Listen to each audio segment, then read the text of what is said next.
Oh, I'm back. Y'all don't even know I'm back today, but boy, let me tell you.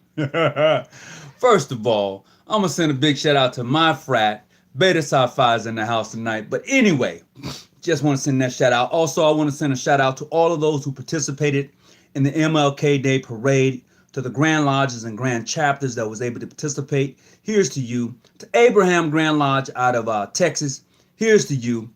St. Anthony's Grand Lodge, San Diego, no, St. Anthony's Grand Lodge is out of Los Angeles, California. The Sons of Light, New Life Grand Lodge. Just to those brothers and sisters who was able to participate in that special occasion, here's to you. Hope all is well with you and your family. From me to you. Oh, that ginger tea is like, oh, ginger tea. Yes, y'all. It's on tonight. So tonight's topic is debunking the lie of female Freemasonry. For those of you who already know, I put up a post a couple of days ago, and it's still going strong, about female Freemasonry. And before I get started, I'm going to clear the air on some things real quick. First of all, I'm going to say greetings to everybody that's coming on right now. So let me clear the air right now. First of all, the most wishful John G. Jones, Grand Lodge, State of California, ancient, free, and accepted Masons, do not recognize or have a Masonic treaty with the female Grand Lodge with any female Grand Lodge. Okay? Do we recognize them? No, we do not. Do we have visitations with them? No, we do not. Just want to clear the air, make sure that everybody have that understanding. Also, do female Masons exist? Hell yeah. Female Masons exist. You can say whatever you want to say about it. You don't recognize them, that's cool. They're not asking you to be recognized by them. They're not. They're totally not. Would you please do some research on them? Just do some research on female Masons. Do your own research. You don't have to take my word for it. Do you? And you will find out that they are totally, yeah. The Grand Lodge of England has even stated that their work is regular. They do regular Masonic work. Now, how do you think the Grand Lodge of England knows that the female Grand Lodge of England does regular work? Unless, just think about it. Think this out real quick. For those of you who like to hop on the England tail wagon, you know, England, you know, for those of you who like to hop on that tail wagon, all right? If England has said that their works is regular, but they are irregular, okay? They're not recognized by them. How do you think they know that unless they have done some visitation and seen their work? Think about that. How is it that you can tell somebody that their work is regular, but because they're females is irregular,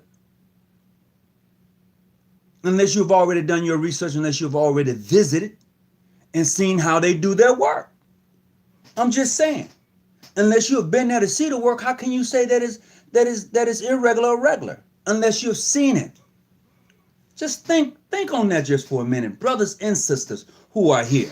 Now, do I personally have an issue with female Masons? I do not. I do not have an issue at all with female Masons. They have their own thing going.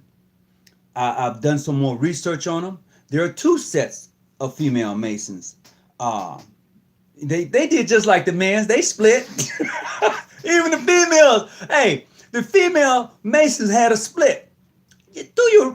I was like busting up. I'm like, isn't that what Masons do? They split, and for a long time, they didn't talk to each other. They didn't. But now they're cordial with each other. They talk. They have their, now do they meet together? I don't know. But they definitely have their conversation. So if you don't mind, just check it out. Check it out for yourself. The BBC did a special on female Freemasons. They did. But now they have arrived in California. They are here in the United States, and they also are in New York. Let's not get it twisted now. There are some sisters of the craft. Oh, that sounds so corny. That sounds sisters of the craft. Oh my God. But there are some sisters who practice Freemasonry located in New York. I know they're in California for myself, but they're in New York now. Yeah. So I've damn near lost some friends over this. I mean, really, I've had some, man, I'm telling you, I've almost lost some friends over this. Is it that serious? Is it that serious? I was already being called clandestine, but come on, people, really, it is not that serious. This was a public installation of their Grand Lodge officers. And I wanted to see for myself, so I went. With the permission of my Grandmaster and Deputy Grandmaster, okay? They was like, yeah, you can go. Now, my Grandmaster wanted to go, but he had some things he had to do. My Deputy Grandmaster totally forgot, and when he knew that I was there, it was like it was too late for him. But I'm just saying, as much as we want to say that they don't exist, it's out the bag now. It is totally out the bag. So we can have this conversation tonight. I know a lot of people is like, I'm not talking to you about female masonry. Look, I'm not asking you to talk to me about it. But I tell you what, you're going to have to talk to somebody about it, because as much as you want to deny the existence of female masonry, they're here. And let me tell you this here, because I've done my own research. The obligation that they take, I'm just saying, I could do them and shake my head. Their Q&A, yeah. I'm just saying. When I found this out, I was like, oh my goodness. Now, here's the thing that you must realize. There are all male lodges. There are all female lodges. You don't have to have nothing to do with them at all. Your jurisdiction say we don't recognize them, we let them be, because they're going to be anyway. You can take them to court, you're going to lose. Okay? Just letting you know that. Just letting you know that, hey, they got their own thing going. Leave those bees alone. I shouldn't have said bees, huh? But, bees as in beehive. Because when you disturb a beehive, they can come out and attack. So you need to leave them alone. So let that be. But tonight, we're going to debunk the lie. And when I say debunk the lie, that is simply to say, look, you might not agree with the fact that there are female Freemasons, but the facts is that they're here. That's a fact. The fact is that they practice a craft that was one time only built for men. And I know what people say. I've seen it They don't have the tools. Look, I work in the medical field, right? I'm going to say this. Their tools are inverted. I'm not going to take their call right now, but their tools are inverted. Their tools are inverted. Hold on. I gotta go take care of this real quick, but check this out. If you're going to call in, the number is 619-286-0642. You can call in once again. That number is 619-286-0642. I appreciate it. Beta Psi Omega. It looks like no. Beta Psi Phi. Our players in 85. I'll be right back.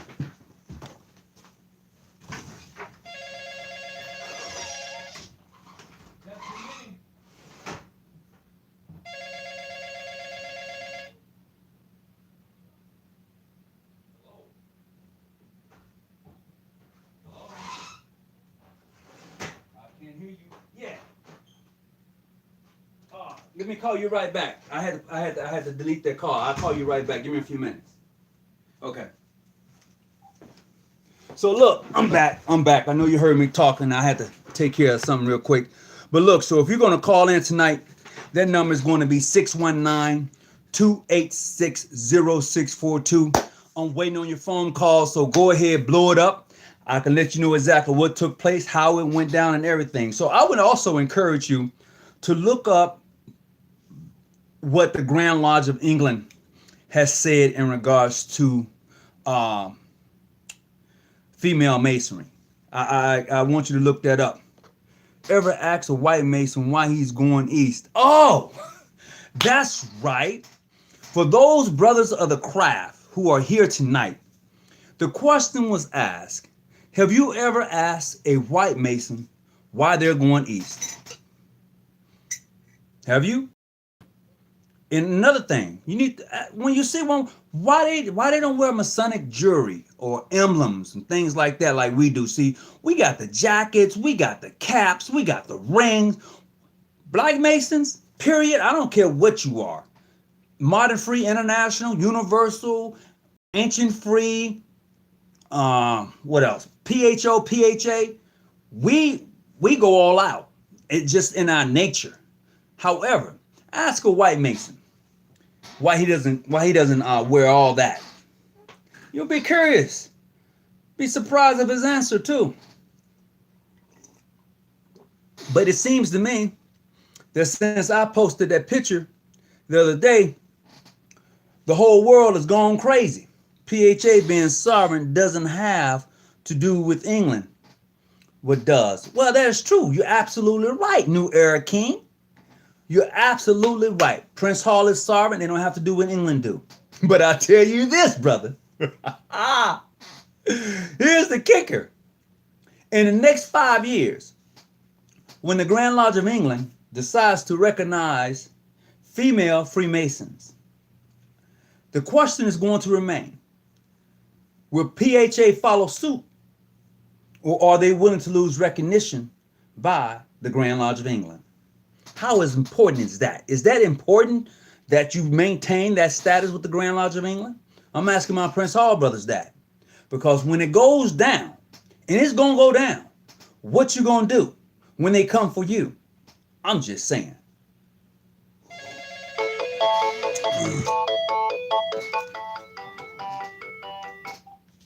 Hello? Yeah, who am I speaking with? Hold on, just a second. All right, Freemason Unlocked. Boy, you call in like wildfire. Talk to me. I ain't know what's up, man. I'm listening to you, bro. Okay, so we're talking about debunking the lie of female Freemasonry tonight.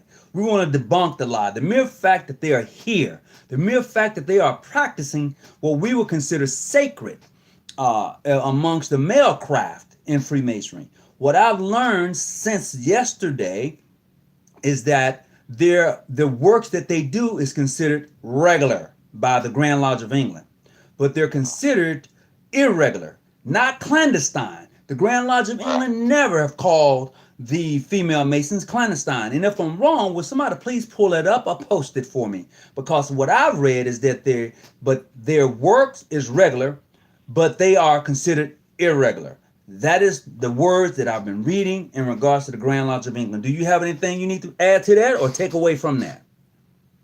No, I would say as far as that, well, a lot of the wives of the members of female Freemasonry, a lot of the wives, of members of the United Grand Lodge of England are female Freemasons. Right. This is why you could go on hfaf.org. Which is female Freemasonry in England. Mm-hmm.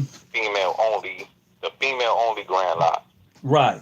And the United Grand Lodge of England sponsors a lot of their work. They do. They finance a lot of their work because a lot of their wives are members of that organization. Absolutely. So I'm going to say this here to Brother Christopher LaRose. Do you want or should PHA lose recognition? I don't want that to happen. No. The question is if the Grand Lodge of England or when the Grand Lodge of England began to recognize female Freemasons, and is Prince Hall going to follow suit, or are they willing to risk the fact of the Grand Lodge of England pulling recognition? That's the only question I have. That, I mean, I don't know, but that's that'll be on them.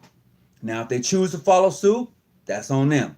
But I can tell you where my Grand Lodge and jurisdiction stand is that no, we'll stay where we at. See, we don't have to worry about what other Grand Lodges say in regards to us in our jurisdiction because we have formal recognition with Grand Lodges outside of the United States. We have that.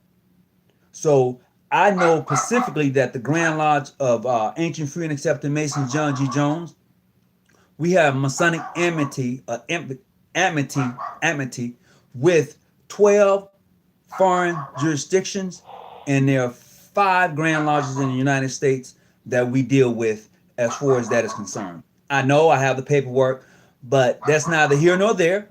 However, this female Freemasonry thing, Brother Unlock, is off the chain. It has been shared more than 200 times, and there's more than 700 comments on there, posts.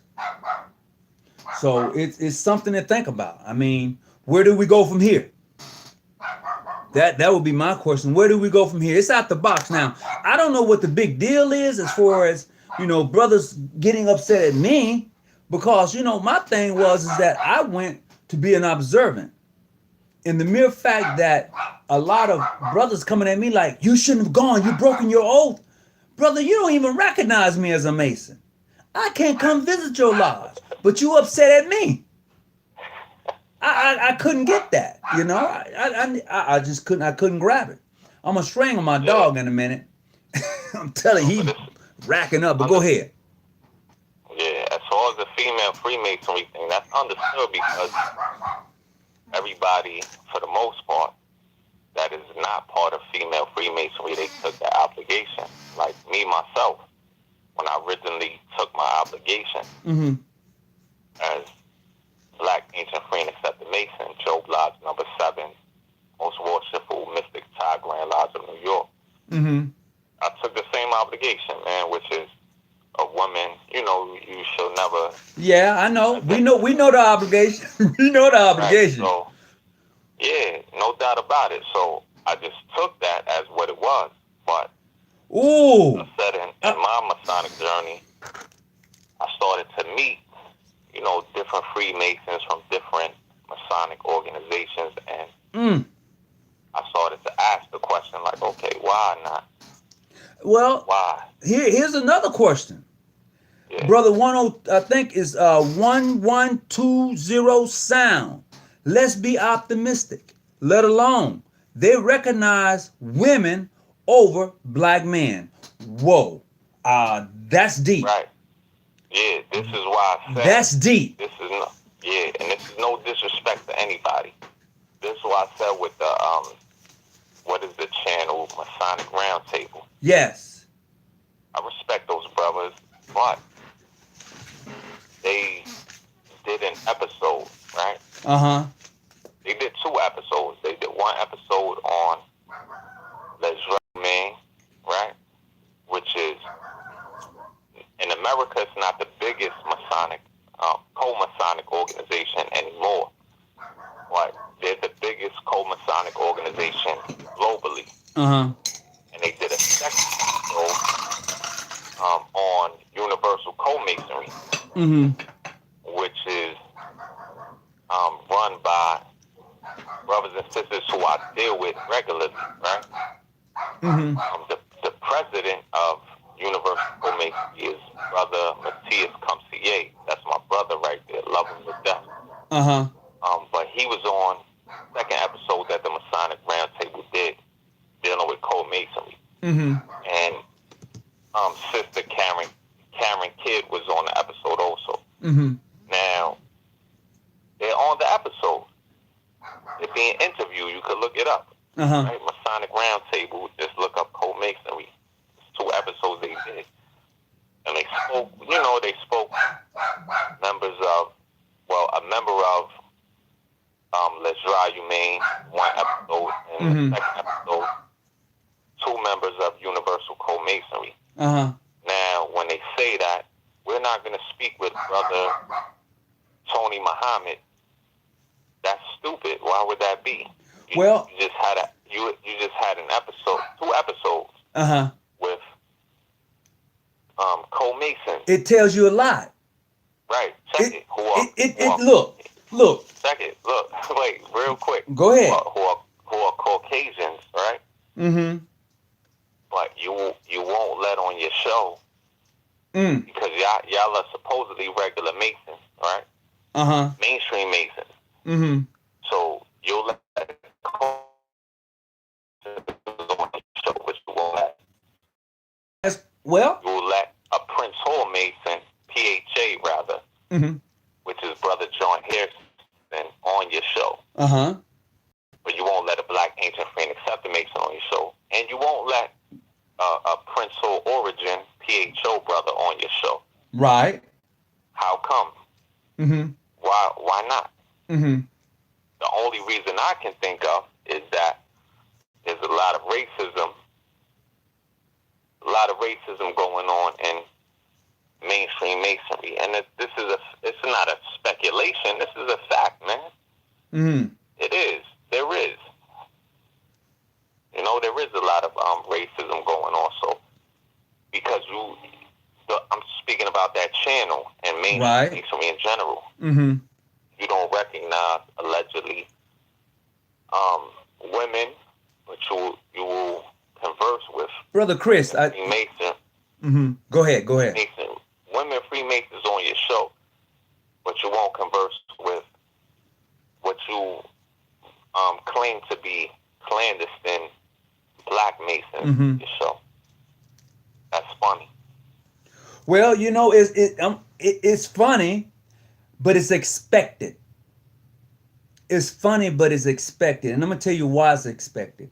Because I will give Prince Hall the mere fact that they have prevailed, the mere fact that they have made that contact, that connection for mutual recognition, and the Grand Lodges of State changed their recognition status from only recognizing one Grand Lodge per state to 2 Grand Lodges of State. They had to do that in order for the recognition to go through. But as one brother posted, how important is recognition? How important is it? Coming from England or anybody else? And I would say this here. Recognition is important. Here's the catch though.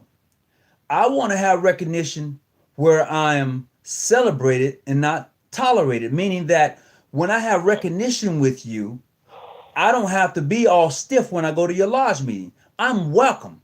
Whereas I believe personally, in most cases, not all cases, but in most cases when African American brothers go visit their white counterparts, it's a little awkward. I believe, that's my own opinion, based on information that I've been given. That's my own opinion based off information that I was given. It's a little awkward. And there's nothing wrong with that because it's been a long time coming. So it's here now. Just like the female Freemasons, they're here now. The point is where do we go from here? Where do most Grand Lodges go from here? Do you still continue to lie to your members and say that there's no such thing as a female Freemason? Well, I think that as far as the recognition issue in general, like you can take the case of Black Ancient Free and Accepted Masons. Black Ancient Free and Accepted Masons have never cared about recognition from the United Grand Lodge of England.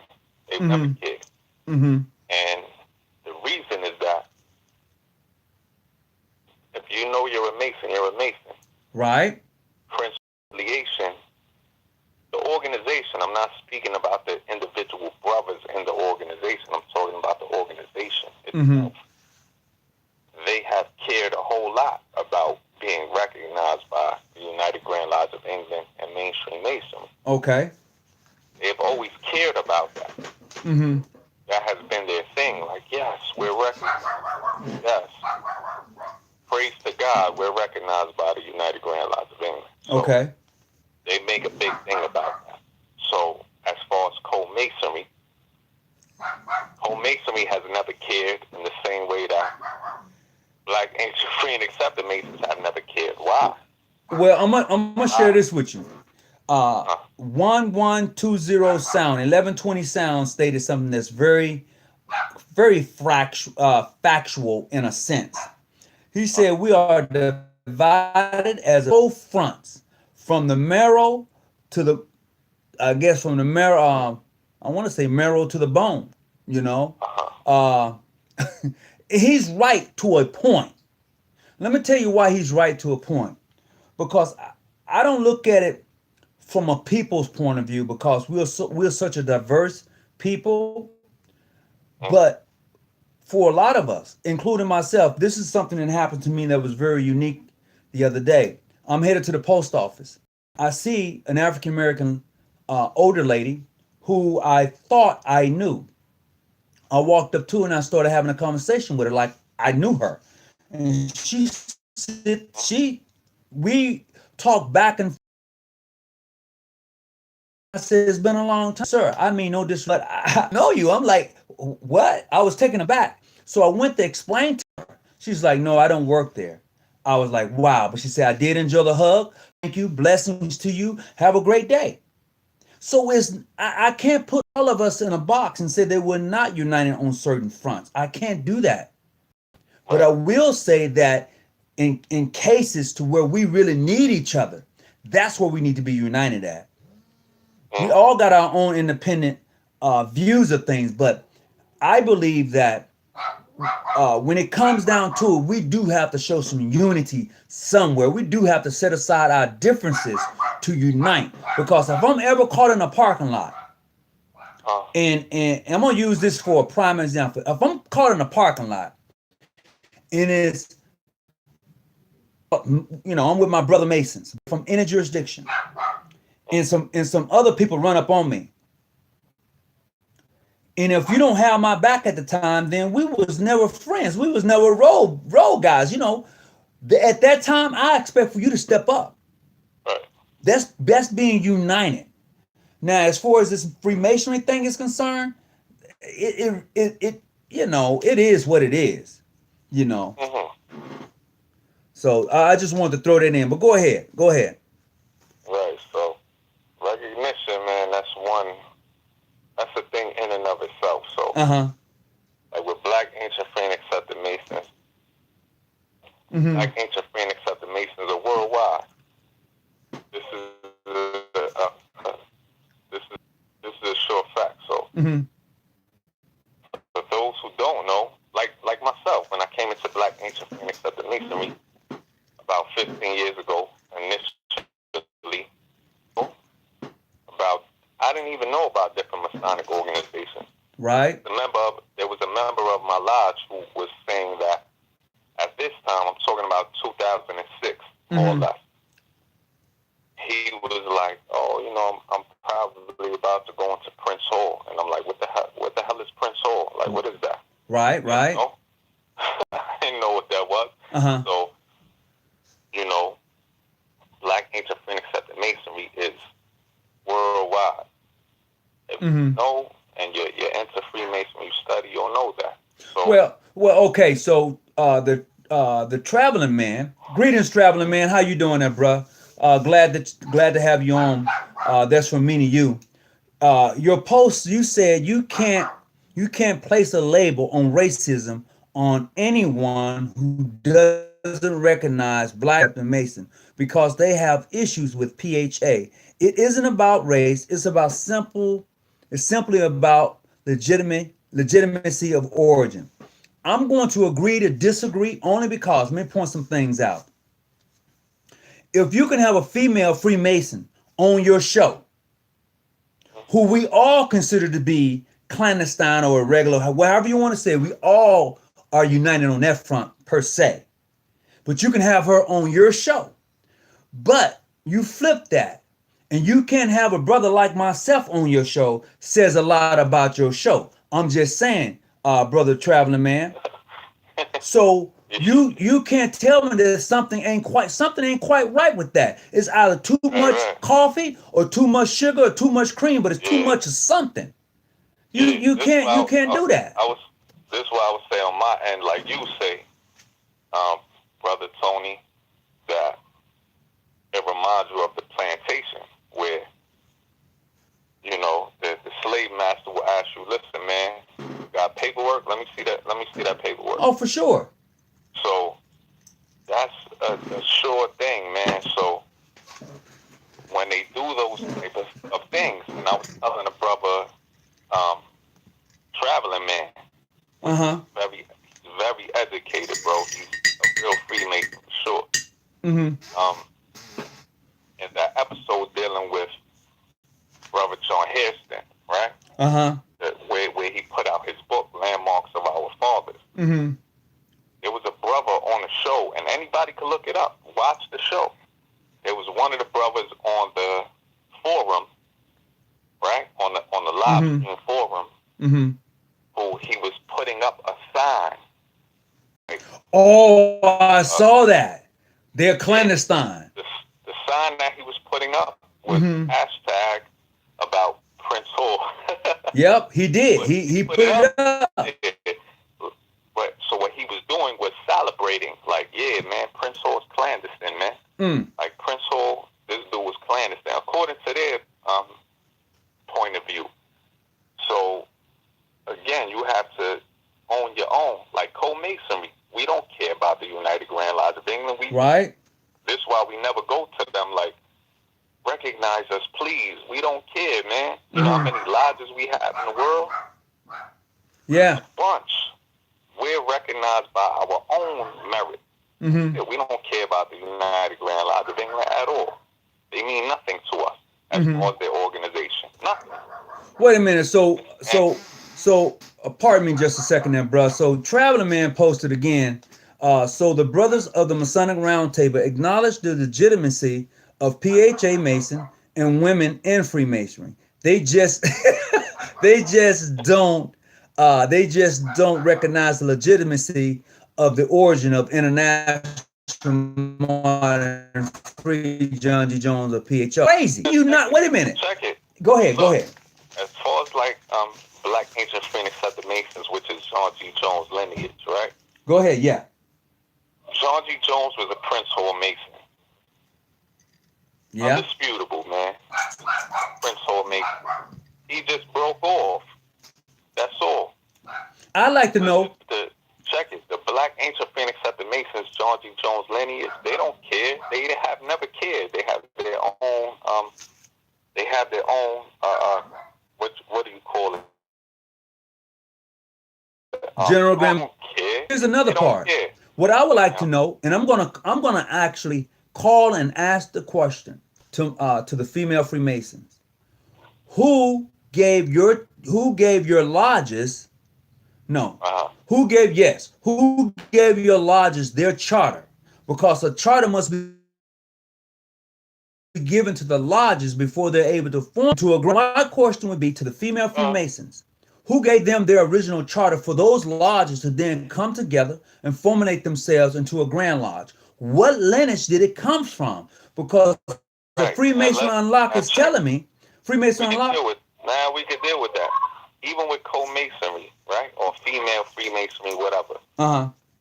Everybody has the same lineage, to be honest with you, right? Go ahead. When it comes to Les Humains, which is LDH, the biggest co-Masonic organization in the world. They derive from Maria Derain, right? And Brother George Martin, right? Go ahead. And Brother George Martin was affiliated with the Grand Orient of France. All right. And the Grand Orient of France, of course, was affiliated with. Well, when you say the Grand Orient of France, I'm already good on it because before they had female Freemasons before anybody. So if you're telling me that's where their lineage started at, so then it is what it is. The Grand Orient of France derives from, of course, the Grand Lodge of England in the 1700s. Now, the Grand Orient of France is actually older than the Grand Lodge of Scotland. It's older than that. You won't see it in regular histories coming from the Grand Lodge of England because the Grand Orient of France was labeled as being unmasonic, the Grand Lodge of England. That's all. But the Grand Orient of France was one of the first Grand Lodges in the world. Okay. That's just a fact. I'm gonna say this, Freemason Unlocked. So Yeah. I'm reading a comment. It says, "Forever Maryland, PHA are Masonic gangsters, game bangers. Notice white people don't step out there about recognition. Blacks only. PHA." Now, Yeah. I understand what Forever Maryland is saying, but what I would like to do with the show is kind of keep it respectable. You know, I understand what you was trying to say, bro. I got you. I'm cool with that. But what I want to try to do with the show is what I want to do with the show is definitely keep it in the perspective of leaving out that type of slang, because I'm working on it myself. I'm really truly working on it myself. So I want to let you know that I have some work to do in it. And so we can kind of find that balance amongst us, because this show right here, this channel right here, is where we're going to have a better understanding of the craft, period, across all borders, regardless of who you are and where you're from. This is what I want to see this show go. You know, this is why it's called John G. Jones Research, so we can do what we got to research some stuff. Let's not play Mason. Let's research things that come up. You know, like the snake Masons, those Masons that practice what they call a snake degree side of Masonry. Oh, you didn't know about that one, huh? I'm just saying, there's so much out there. For real. Go ahead, Freemason Unlocked. All right, so to recollect. Peace to you. Go ahead, I'm here. Like with the feminine Masonic lodges, meaning female only, where they only initiate women only, right? Even them, they break off from co-masonry, which is lodges of women and men, right? Regardless of the fact that we're all coming from the same lineage, they're just break-offs.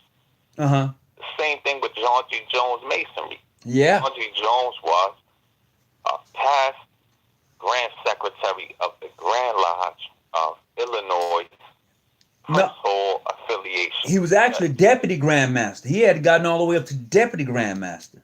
Right. True indeed. So everything is a break-off. It doesn't matter. The lineage issue is not up for question. We all come from the same stock, all of us. It's just break-offs. That's it. Break-offs. Individuals had different break-offs, and with Caucasian Masons, it's like those who don't study amity, right? In America, there are Grand Lodges in America and throughout the world in so-called mainstream Masonry who don't recognize each other. For example, the United Grand Lodge of England broke, not the United Grand Lodge of England, the Grand Lodge of New York, mainstream, broke off recognition with the Grand Lodge of Scotland recently because of territorial issues. So, again, you have to know who your Grand Lodge recognizes as far as amity and who you can visit, etc. That's it. And it's the same thing with Grand Orient of France. 1800s, the Grand Orient of France was always recognizing Prince Hall Masonry. Like if you were Prince Hall Mason in the 1800s and you went to France and you tried to visit a lodge of Grand Orient Mason, well, was how the rest of the European Masonic world, not the rest of, but most, like the United Grand Lodge of England. If you were a Prince Hall Mason and you tried to visit in the 1800s, they're not going to let you in. Right. So because they were going with what the so-called mainstream Grand Lodges of America were doing. Right. When the mainstream Grand Lodges of America made official statements, and this is why I recommend brothers to the book, what's that book? A Prince Hall Quiz book by Brother Joseph A. Walks Jr. And he gives you official minutes of the many of the mainstream Grand Lodges in America. So when they stated that a black man cannot be a Mason, right? Right. Why didn't you suspend them, so to speak? I'm saying as far as the Prince Hall Masonic organization. Why didn't you say that you're not Mason because you're practicing racism? Is racism, that's a crime, bro, Masonically. So Freemasonry is supposed to be for all men, regardless of race, religion, or creed. So with that being said, there's a couple of posts that came up that was important. And one post it says that, he says, Big Bro, can you touch on why there is so much criticizing of each other grammar instead of loving each other and uplifting the man? The reason there's that is because when you can't find anything to talk about in regards to the individual, you resort to the lowest form. Your lowest form is to bring them down. Now, this is what happens in life when you have nothing else to say about somebody. You try to hurt them. So if a person is weak in their grammar, their spelling, or their math, or whatever, you go for the jugular. You go for what's going to hurt them. So this is why you have this. The thing is that somewhere along the line, we're going to stop that. I get it all the time. Brother, you can't spell a lick. But does that bother me? No, because I know that I'm a very successful person. Compared to a lot of people, I'm all right in life right now. Compared to a lot of people. So I have no complaints, such as being homeless, such as not having transportation, such as being able to travel when someone calls me and I can go. I'm okay. A lot of people are not okay because a lot of people are sleeping out on the street tonight and they're Masons. They're Eastern Stars. A lot of people don't know what tomorrow will do. Are they going to? A lot of people can't say that. So we have to start to uplift the next person. If Masonry is all about uplifting the next person, then we have to be the example and stop cutting each other down.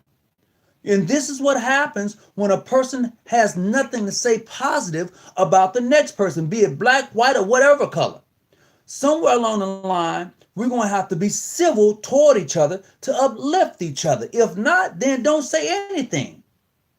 As a matter of fact, just kick rocks, move on, because you're hurting the organization. People can always say, well, every time I look up, Black Ancient Freemasons, Accepted Masons, they split. So they got pop-up Grand Lodges. And they, you know what? That may be true. But if those brothers figure that they can do the work better than where they at, and they get the assistance from other Grand Lodges and individuals to help them to do what they got to do, more power to them. They're not interfering with my jurisdiction. And if somebody leaves your lodge to go join them, that says a lot about what you are not doing. Period. If brothers are leaving Prince Hall and going to Ancient Free and Accepted Masons, that says something. If brothers are leaving Ancient Free and Accepted Masons and going to Prince Hall, that's something you're not doing in your lodge that has that brother going to seek more light someplace else. So let's kind of tone that down a little bit, because this game mentality that we have with each other is useless, because all we do is tear each other down. Let's lift each other up. Let's push each other up, because let me tell you, my circle that I have is a very successful circle, period. And I say that because we look to help each other be successful.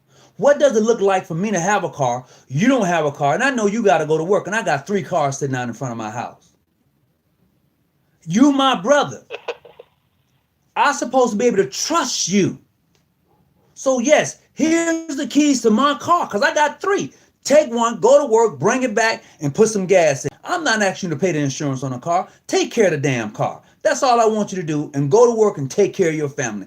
That's what Masonry is about. That's what friendship is about. And if you can't do that and you're a Mason and the person you're helping is a Mason, then it's for naught. You need not to be a part of this great fraternal order of Freemason. Right. Don't fool yourself. Now, Brother Freemason, there's another question on here. It says, is Masonry based on recognition of the works? Is Masonry based on recognition or the works? Go at it. Is Masonry based on recognition or is it based on the works?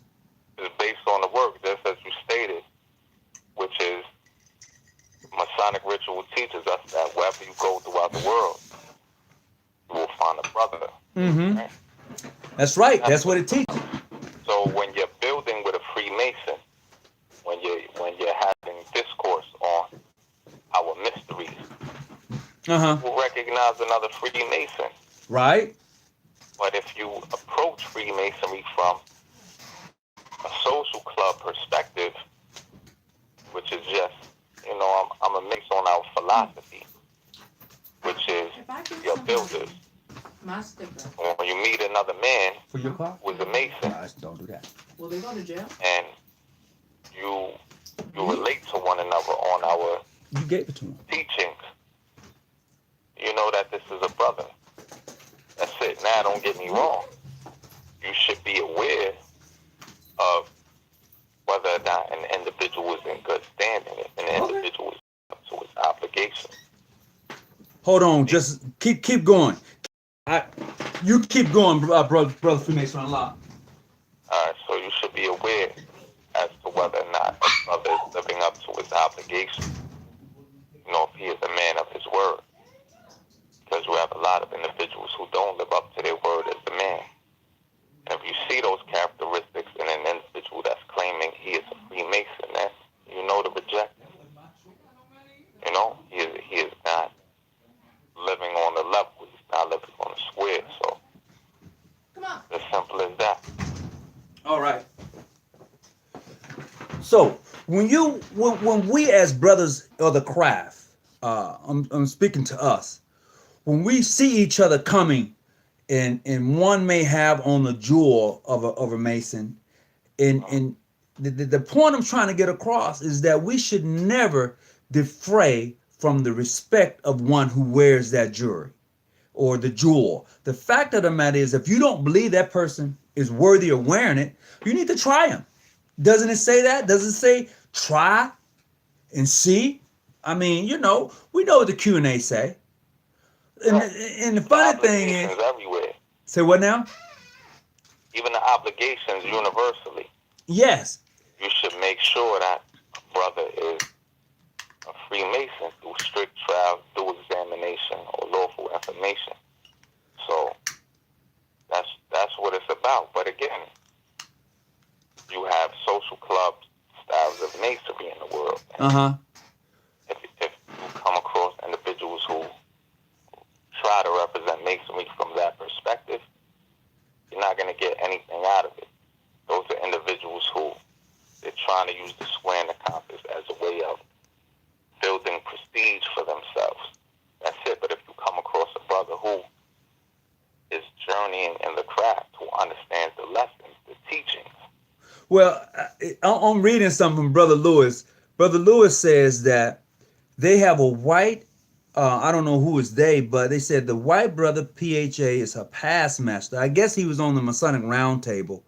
And so it goes on to say, so they could not, or they couldn't get a black PHA brother that's a past master or a right wishful to be in that position. You know what? Maybe they want to have the first. Some places do that. Some places always want to have the first. We have the first white Mason in our lodge, and now he's the first wishful master in our lodge.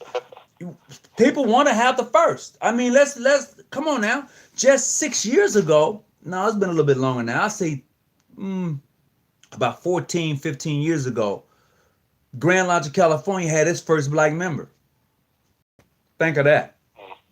Right. So it's, why did it take them so long? I don't know. Just like with anything else, Listen, we know, man, and peace to brother Brandon Lewis. We know, though. Mainstream masonry has been racist, bro, for a couple hundred years, man. So, again, for Freemasons who are true, you should know already. Why would you acknowledge that type of an organization? Because it's un-Masonic in its spirit. It's un-Masonic. So if you don't have the manhood in yourself to say, look, these guys ain't Masons, man. They're racist. Then what does that say of you as a man? not a man. And you're definitely not a Mason because you don't enforce principles of Freemasonry. Right. You don't enforce the principles of Masonry, which is the brotherhood of man and the fatherhood of God. You'll be a Mason, man. Well, I'm gonna say this to the Hebrew brother. Is that a sister? Anyway, no disrespect. No disrespect. They said female Freemasonry outside of the OES would never be respected, let alone see as legitimate. Well, it depends on where you're at in the world. It really depends on where you're at in the world. I will tell you this right now. You as an Eastern Star, or pardon me if I'm misplacing that, but as an Eastern Star. Hold up. Let me just say this real quick to whoever said that, right? Go ahead. New York City, right? We have open meetings every month in the Masonic Temple in Whitestone, Queens, right? This is in Queens. Right. Which is the 9th Masonic district of mainstream Freemasonry. Okay. Right? Look it up. Well, the thing is... philosophicalsociety.org. Or co-masonry in general, throughout the 50 states, we hold our meetings in mainstream Masonic Grand Lodge temples. Well, I would say this here, and this is a fact. I know you meet in California. I'm speaking for New York. Well, I know that they meet here in California, too.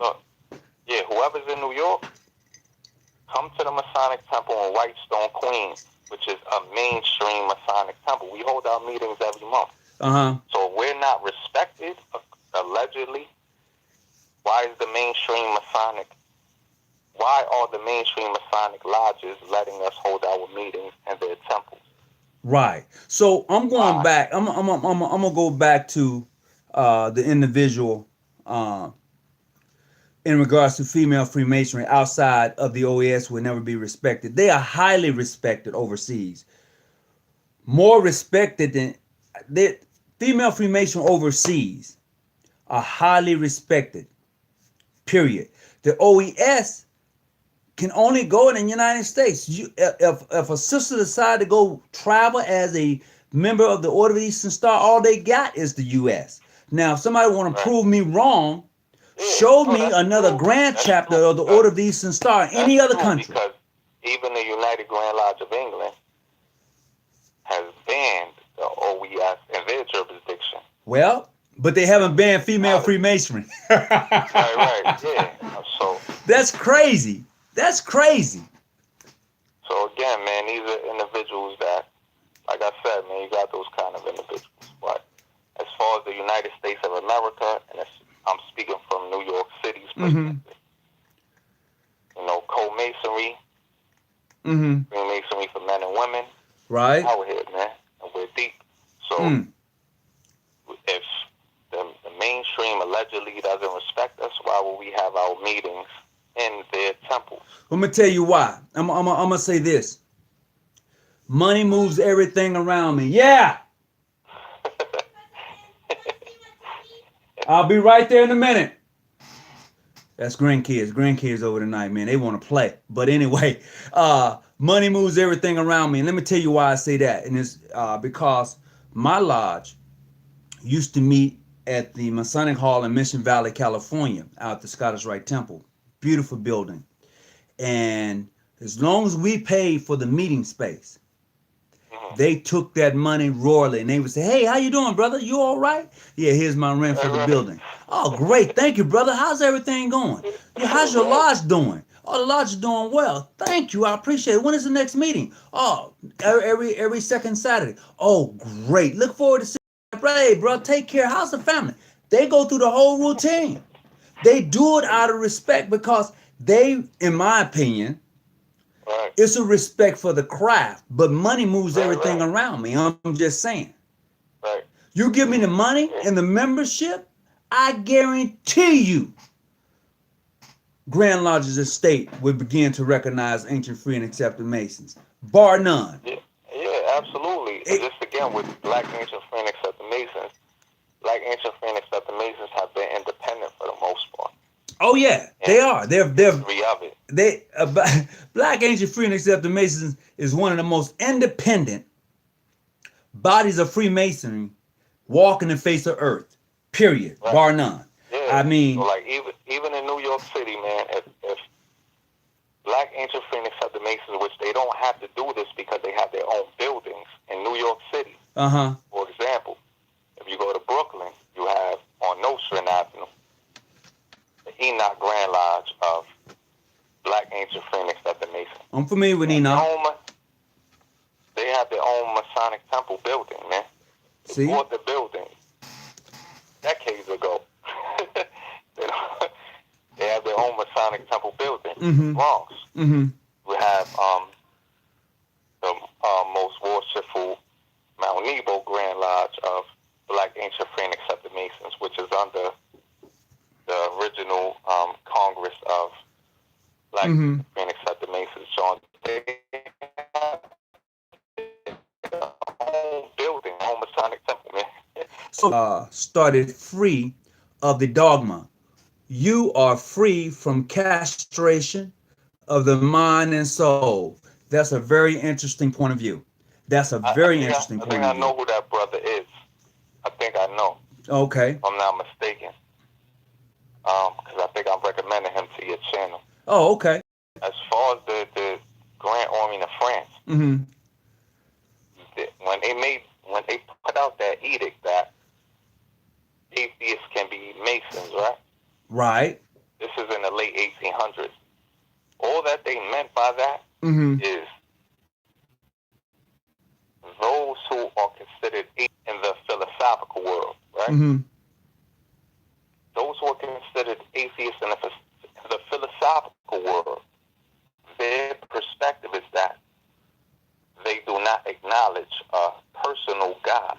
What I mean by that is they do not believe in the anthropomorphical version of God that is promoted by mainstream Christianity. What I'm saying is that we don't believe there's a God somewhere in the sky, man, that reveals wisdom to man and who controls the world. So for the Grand Orient of France, they accept atheists of that disposition. And again, what it means is they accept individuals who do not believe in an anthropomorphic God, which is a God who says a God who says I reveal my religion to mankind and I have a chosen people of mankind, etc., etc. And for those who are philosophical thinkers, that makes a lot of sense because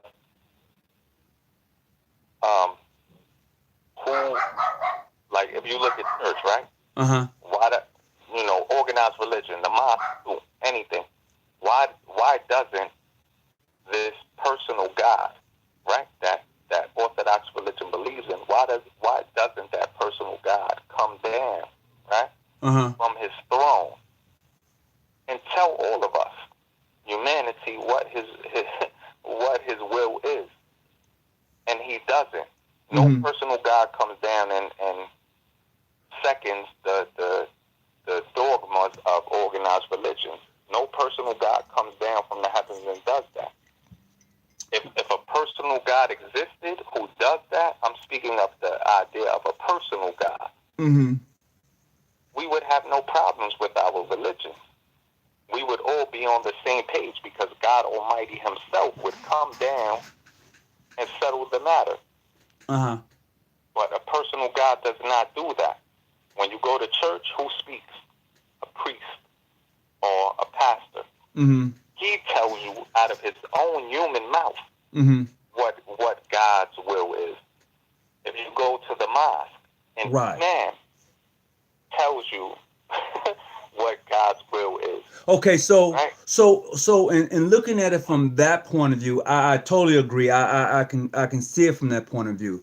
But we all know that at one time in these United States, the church, as we would call it, amongst the African American, was the leader or was the moral compass for our communities. We had a voice, and it came from the pulpit. They were not backing down.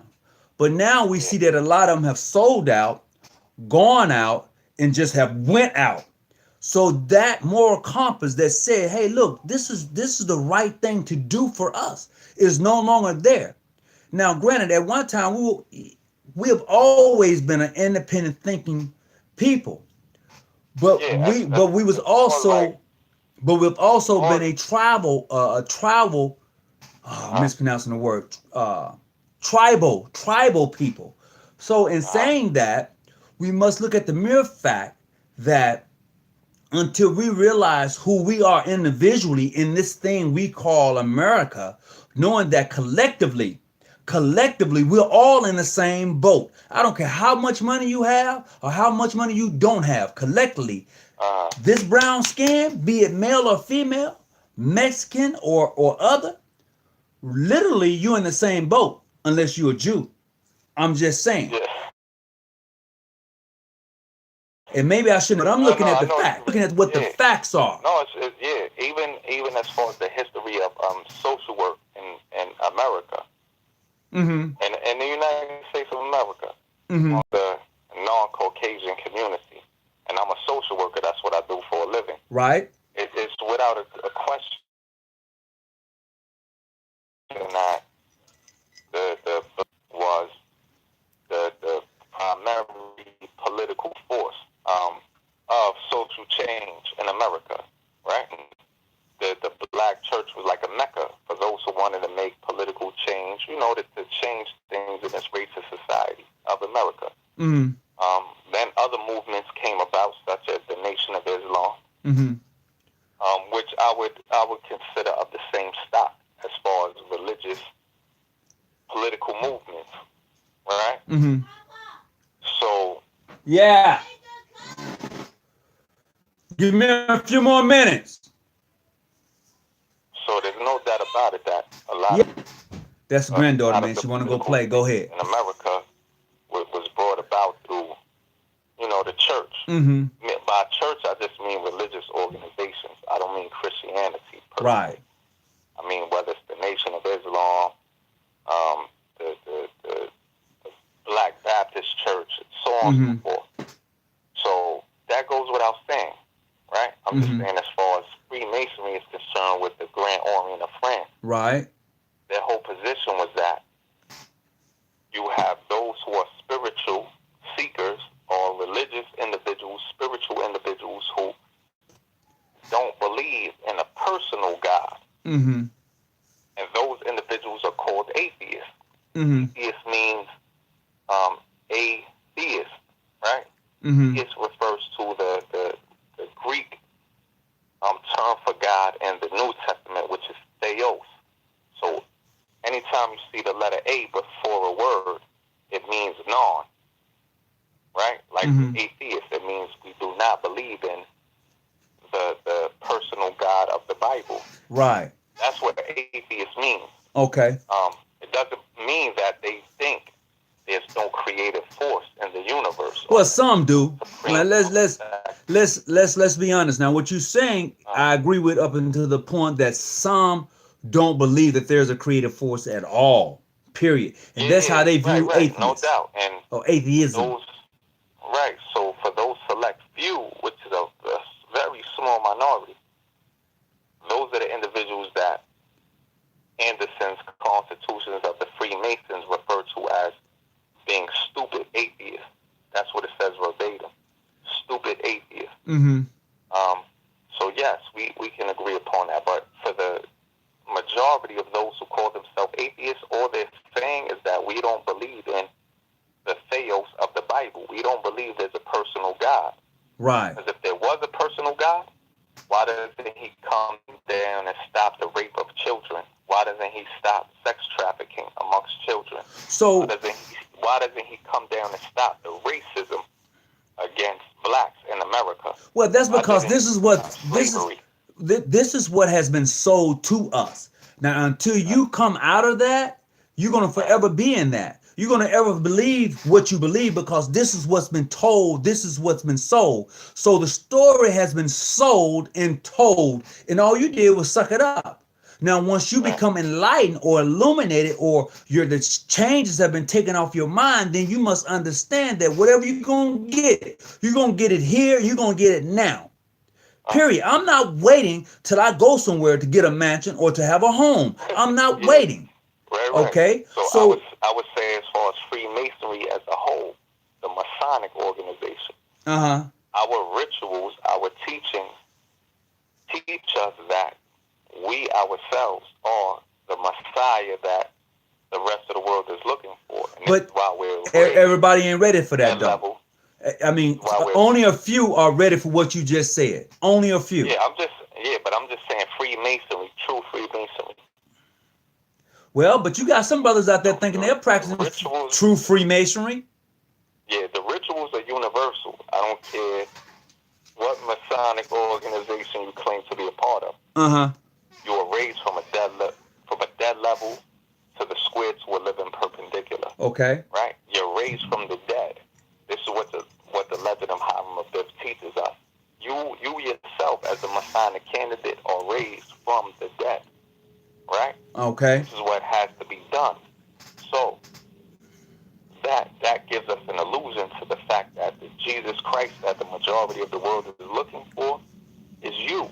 Don't look for somebody in the sky to come down. Well, because you've been waiting for 2,000 years and he hasn't come.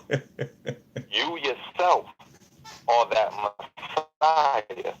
That for you, meaning us as humanity, we have to make change. We do. The thing is, it goes back to the simple fact that everyone is not ready to accept what you just said. The mere fact that the game. Those who are not ready, this is why they stay outside of Freemasonry. No, brother, there are some in Freemasonry. Bruh. Yeah, because these individuals are just, again, bro, they're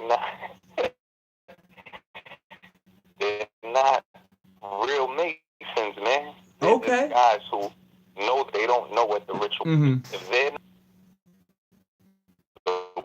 West, even those southern jurisdictions that don't recognize PHA. Well, I'm going to say this here, traveling man. With all due respect, sincerely, we must understand that this country was not founded on equality as is stated in the Constitution. There's always racism in Masonic lodges. There will always be racism in U.S. Masonic lodges. We say, this is why I say this here. Now let me say this with the so-called mainstream Masonic lodges, which the esoteric Masons, right? Esoteric Masons are not real Masons. They're not, because they're racist. Wait a minute. You said esoteric Masons are not real Masons because they're racist? Yeah, you can't, because you're racist. How could you be a Mason when Freemasonry preaches the brotherhood of man and the fatherhood of God? Wait a minute, but you said esoteric Masons are racist. I'm talking about mainstream. Oh, okay. Fake Grand Lodges. Okay. You threw me off with Masons. They're fake Masons, man. Bottom line. They've been racist for over the past 200 years. So when they now say we're accepting blacks and non-Caucasian, now we have to ask the question: how many black Masons are in your particular lodge? I can guarantee you it's probably you, the sole individual, right? Maybe 2 other guys. Maybe, if you're lucky. Now, if you take the whole Grand Lodge, let's say the Grand Lodge of New York. Do you know how many black Masons are members of the Grand Lodge of New York? No, tell me if you know. A very small percentage, bro. Probably less than 5% of the whole body. Well, now I would say only 2% of the body here in California. That's a fact. So let's be serious, man. If only 2% of your Grand Lodge is black, what does that tell you, man? What does that tell you? Oh, wait a minute. Okay, so one brother, Jonathan G, posted, they have the OES in Australia. I was told. No, I can't go on what you was told. I need for you to pull it up and post it for me. I need someone to find out are there orders of the Eastern Star in Australia? And if so, what jurisdiction are they working under? That's what I need to know. If anybody can pull that information up for me tonight, I would certainly appreciate it. As a matter of fact, I may have to Google that myself. But go ahead. It could exist, but definitely as far as the United Grand Lodge of England is concerned, Mm-hmm. they banned the OES. That's right. a fact. But anyway, so the point is this, man, we're Masons. Forget about the whole lineage United Grand Lodge of England concept. Forget about that, because of England, when the mainstream Grand Lodges in America in the year 1789, 1799, the year 1800, 1801, and so on and so forth, until the 1990s. The mainstream Grand Lodges made the official statement, man, that a black cannot be a Mason. You can't be, because you're black. You're less of a man. So the United Grand Lodge of England didn't step in to say that we're not recognizing those mainstream Grand Lodges. They didn't do that. They continue to acknowledge them. Right. So they continue to acknowledge them. The only Masonic European body that I'm familiar with that stepped in and said, nah, we're recognizing black Masons, was the Grand Orient of France. That's the only Masonic body I know of in Europe that was doing that. Said, yo, Prince Hall Masons could visit our lodges anytime they want to. Come in. Okay. They've had beef with the mainstream for a number of reasons. So you have to look at those things. Man, why is the Grand Orient of France, why did the mainstream have beef with this organization? Because you have to look at the Grand Lodge of France, Orient of France, has always been an independent and sovereign body. They don't give a hoot about who you are, because they're going to do what they're going to do. That's just been the way they are. I mean, it is. That's true. Yeah, so I'm saying that, and also we have to tie this into Black Ancient Free and Accepted Masons. Black Ancient Free and Accepted Masons never, in their history, which is from the late 1800s to the present day, never gone to the United Grand Lodge of England and begged for recognition. Never done that. And why would they do that? Why would they beg recognition from a racist organization, bro? Why would they do that? Why? They haven't. What they did was start their own Masonic organization for blacks in America. And this is why Black Ancient Free and Accepted Masons is nationwide. Whether it's New York, Pennsylvania, Connecticut, Florida, California, wherever. Because they're not going to bend to do that. So, Forever Maryland just posted. Just an example. Remember when all the black music executive was about to start their own distribution and those Jews shut it down? Same with the Masons, if Black Masons united, brother. Well, I'll tell you this here. This is where independent thinking comes into play. See, people follow their money. If you're telling me that you're going to cut my money flow off if I do this, then of course I may consider not doing it.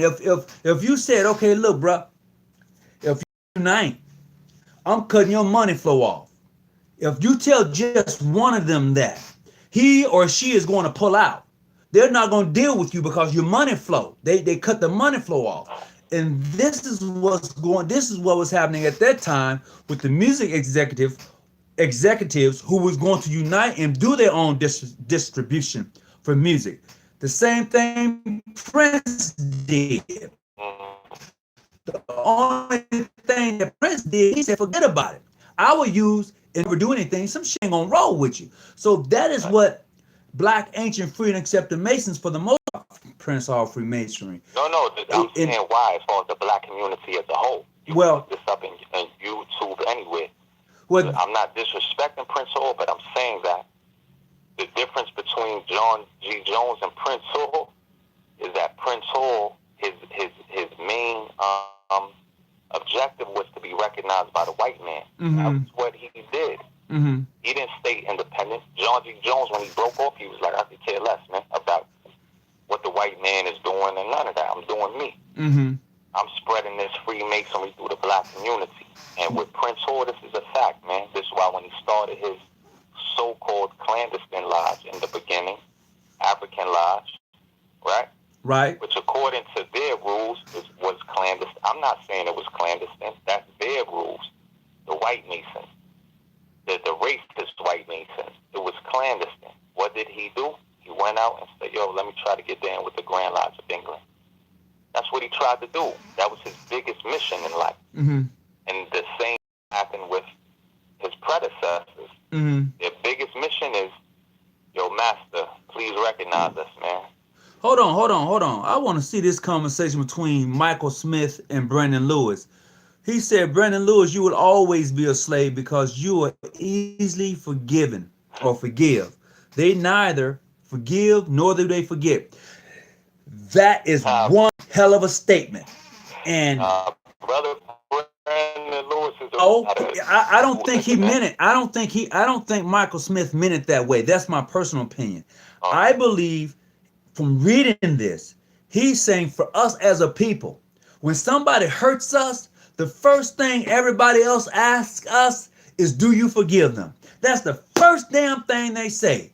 When we get shot and our families come on TV, when we get beat, our families come on TV. When we get kicked, our families come on TV. The first thing they ask us is, do we forgive them? Do you forgive them? Hell no, I'm tired of forgiving because every time I do that, I get smacked in another cheek. And that's a slave mentality. Turn the other cheek. I ain't giving you I'm not giving you nothing. And that's the thing. That's what hurts us. Every time something happens to us, we want to turn. I'm not turning the other cheek for nobody. Some people say, well, that's a lot of hatred. It's not about hate. I'm just not giving you the other cheek to hit me. And if I'm cold, I'm not giving you my coat. I'll go help you buy one. Look, that's the semantics that they play, man. It's the same thing with like Brother Farrakhan. I don't agree with everything Brother Farrakhan says. I don't have to. Why? I respect the brother. Why? Because he gets out there and he does what needs to be done in the black community. Doesn't do everything. You can't try to follow a man and think one man is going to. I respect that brother to the fullest. And I'm gonna say this here to brother UMC gang. Yes, Dr. York was a traveling man.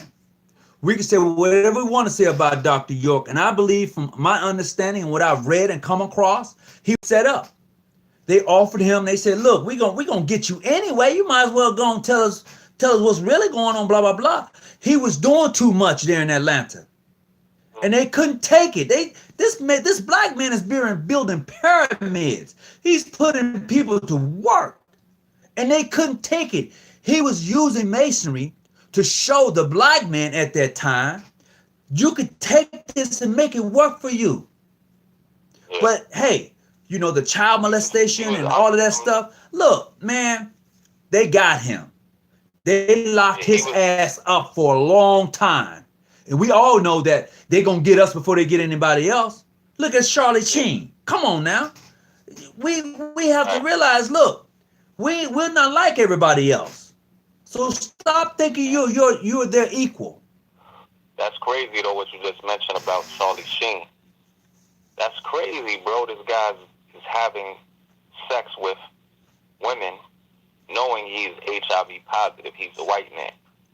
They're still showing his show on TV. All of this. I don't see this guy sitting in jail, man. You're not going to see him sitting in jail. I see Bill Cosby sitting in jail for some... Bill got too big. Right? Bill got too big. Now, I don't know if Bill did everything they said he did. I believe maybe he did. I mean, for that time and era. I mean, roofies, come on now. We all know that roofies was the hottest thing at one time. Hugh Hefner's, he had the parties at the mansion. Let's be honest. Yeah, now, bro, realistically speaking, from man to man, all of this is hilarious. It's like what happened with brother Mike Tyson, and I respect the brother. Peace to the brother Mike Tyson, because I communicate with the brother. He's a good brother.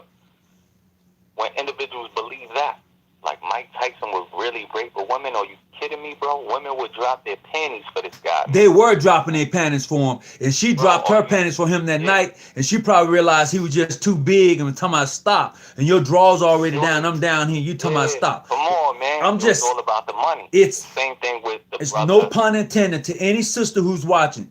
No disrespect, but everybody knows at 2 o'clock in the morning, that's a booty call. Let's just be honest with it. Absolutely. The same thing with the brother Tupac Shakur, rest in peace. The same thing. Like, are you kidding me? The same thing with Bill Cosby. The same thing with the brother Kobe Bryant. Come on, man. This is all to brothers who know or sisters who know who have intelligence. It's a joke, man. But the point is, this is what they do. But now you have, like we just mentioned, a brother like Charlie Sheen, HIV positive, man, and he ain't sitting up in a jail cell.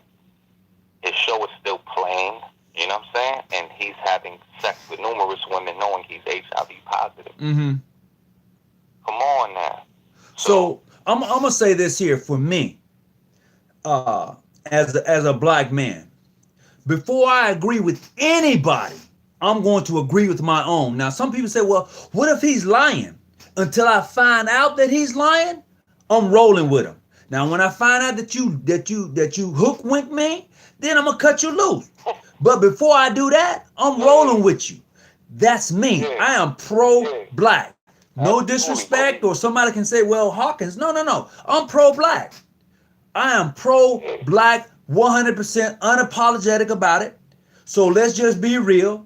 Now, if anybody who is of any other persuasion wants to come on this channel and talk, we can do that. But you must understand, I love my people. Now, sometimes they give me a headache, and I be want to say forget about it with the other forget about it word. But you know what? There's no place like home. You'll catch that later. But ain't no place like home. I'm just saying. Listen, because we all know it's a facade, man. It's the same thing with Bill Cosby when he tried to buy NBC, and he had the money to do it. And what happened? His son popped. Come on, man. So Traveling Man says later, because he represents a positive. Oh yeah. He represents a positive representation of the African American community. So wait all these years to try to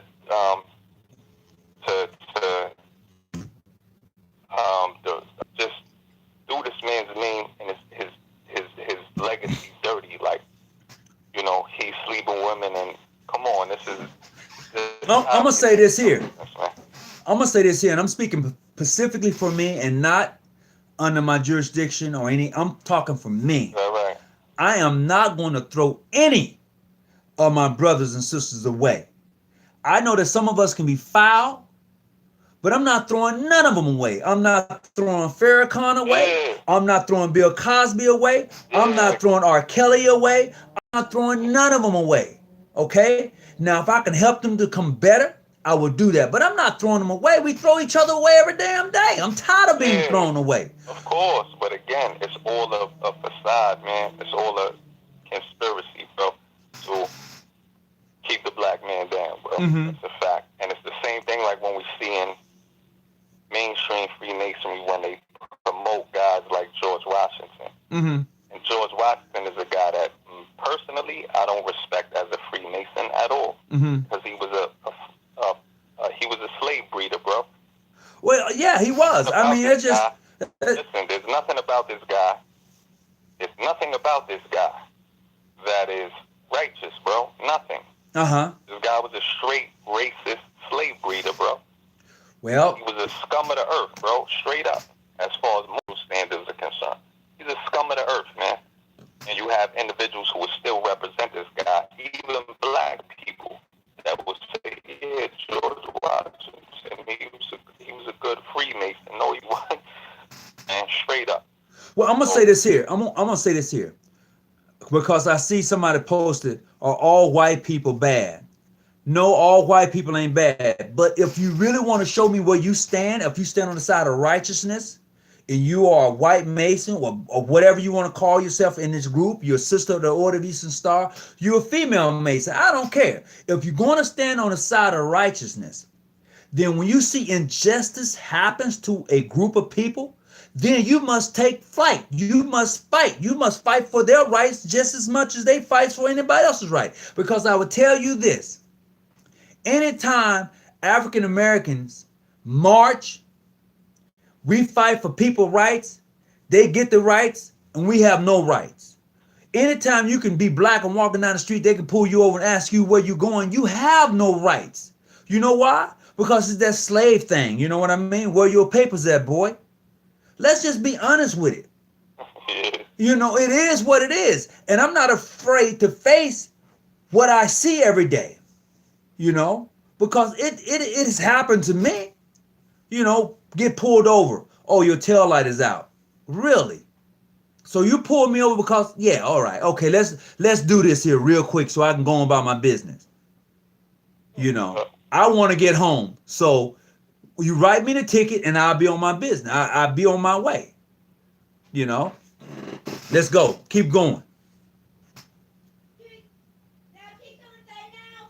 I'm still working on something, baby. I'll be with you in a minute. I got you. My granddaughter will be like, man, Papa lying to me. You don't want to play with me tonight. Let's go, bro. Oh my God. Keep going that Freemason Unlocked. Yeah, so this is real, man, and this is why, like, on my end, I don't ever mean to disrespect like Prince Hall the man. He did some good things, man, but come on, bro, legacy is important, right? And in the Black conscious community, like with him, man, his legacy is not that, man. One of the, soldiers, man, of uplifting the Black people. Like Nat Turner, and Nat Turner was a Freemason. So we gotta be real with that. And a brother just posted something in regards to the 5%ers. Now, personally, me, one of my large brothers is a 5%er,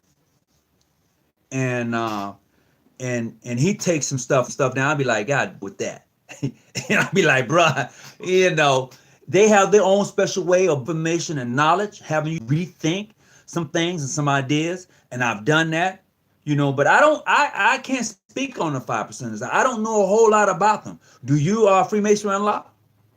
Yeah, I would say shout out to a law school in Mecca, which is in Harlem, right? Okay. I deal with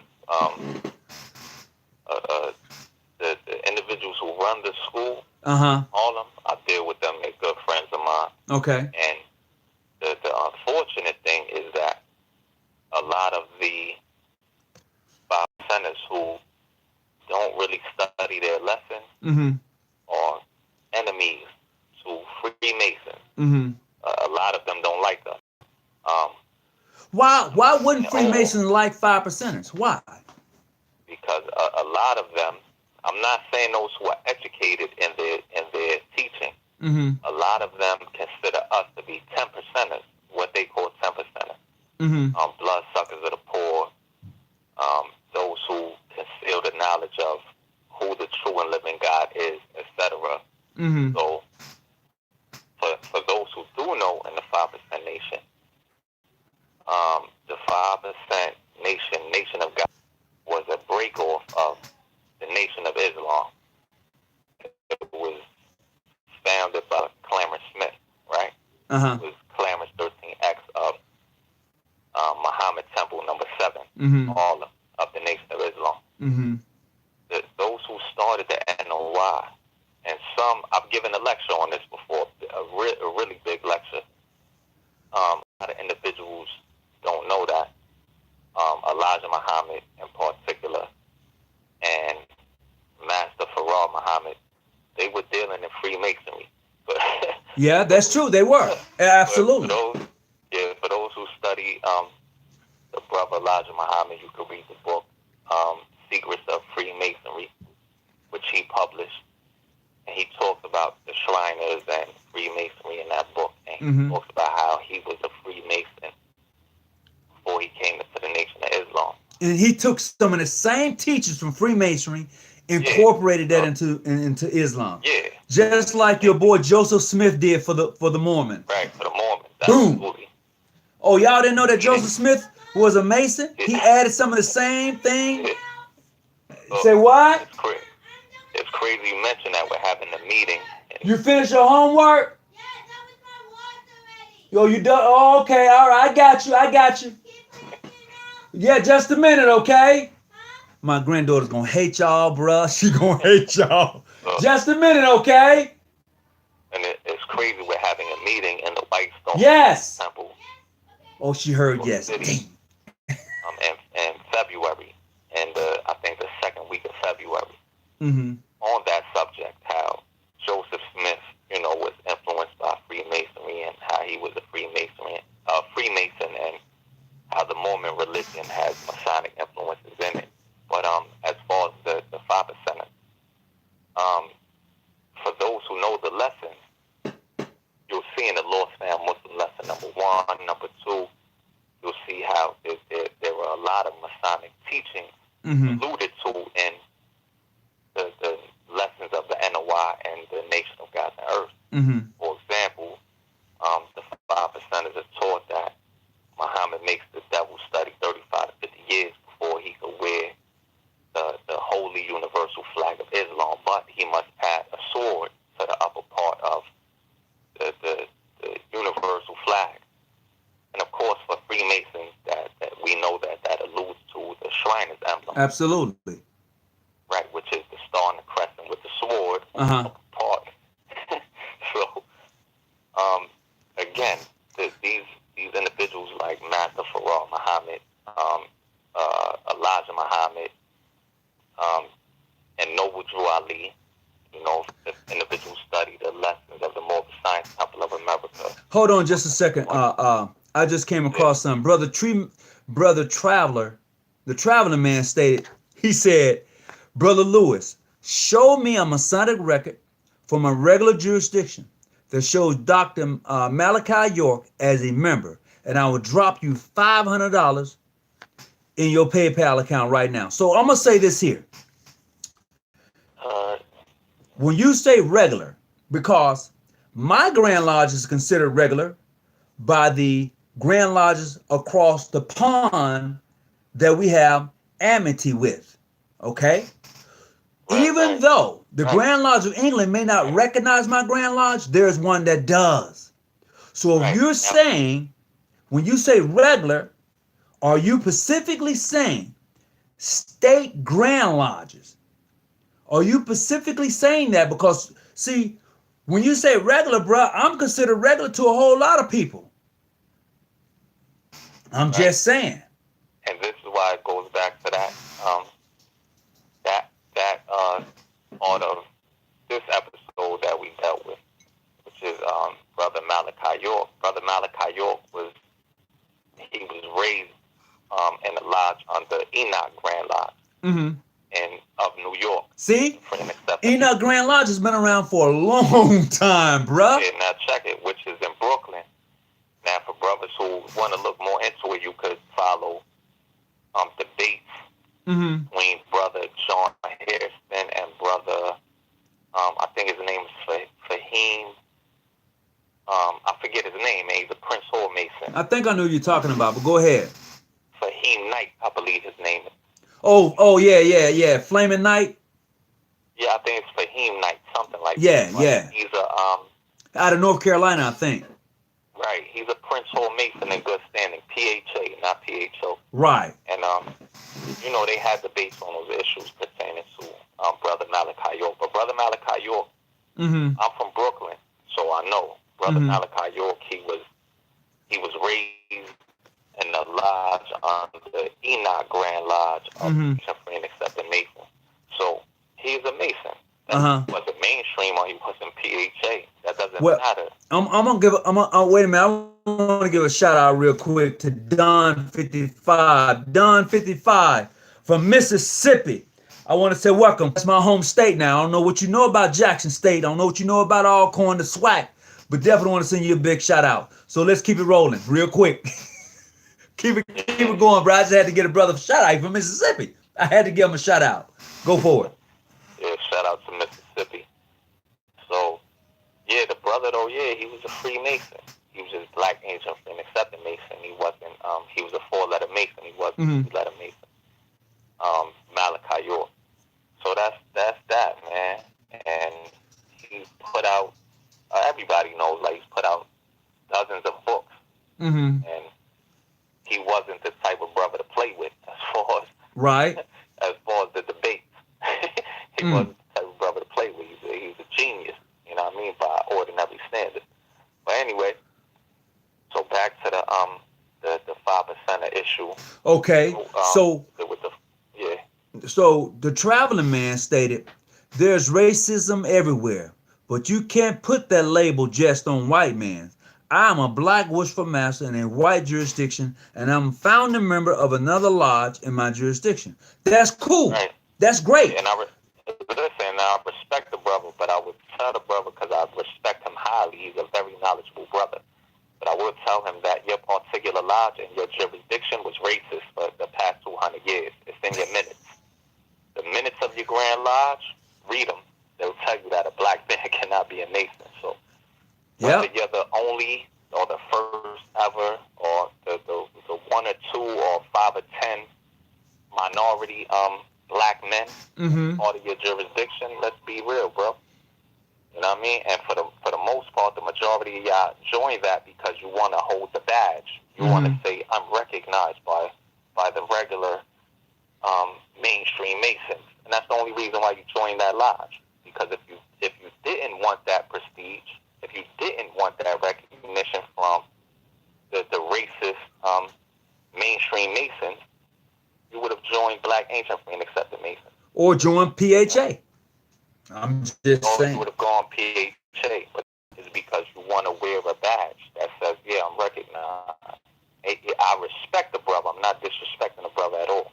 I know what the motivations are. And that's what the motivations are really about at the end of the day. So.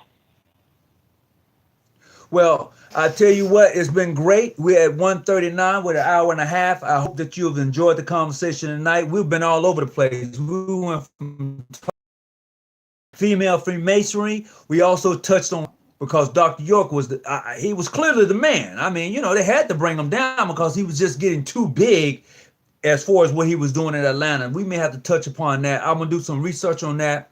And I'm going to ask a couple other members in the research lodge to come up with something on Dr. York, to where we're able to actually have a good discussion about Dr. York and what he was doing in Atlanta, what he was doing with Freemasonry to help build the Black man. That's what I seen from Dr. York as far as Freemasonry is concerned, that he was definitely building the Black community up in Atlanta until they've just figured out he can't do this.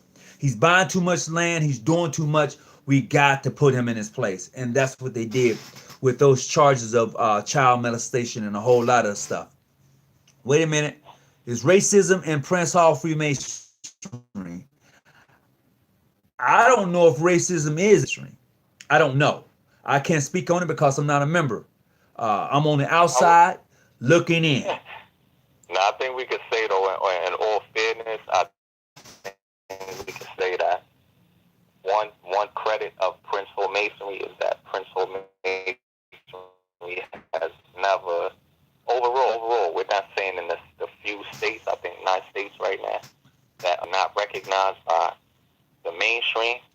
I think in all fairness, the PHA and PHO, Prince Hall Masonry, trying to move that. Right. And Prince Hall has never ever promoted any kind of racism.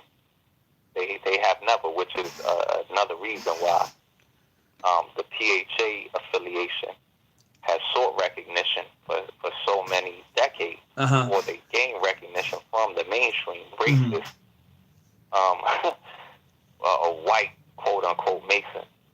So, well, to the credit of Prince Hall Masonry, they have never been known to, as a group, ever promote racism.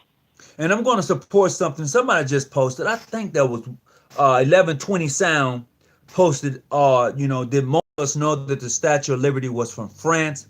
It was also built by a Mason, and it was well known fact that the Statue of Liberty was a Black woman. and she had chains on her feet. And they had to cut that. If you ever go to the Statue of Liberty and you living in New Jersey, wherever that statue is at, I think it's Staten Island. Am I right? It's in New York, but you can see it like if you're in which Staten Island is in New York, but. But okay, so Staten Island Ferry, you can clearly see right. it. You know? If anybody ever has the opportunity to go, you will see that there's a chain at the bottom of the foot or the feet of that statue. Right.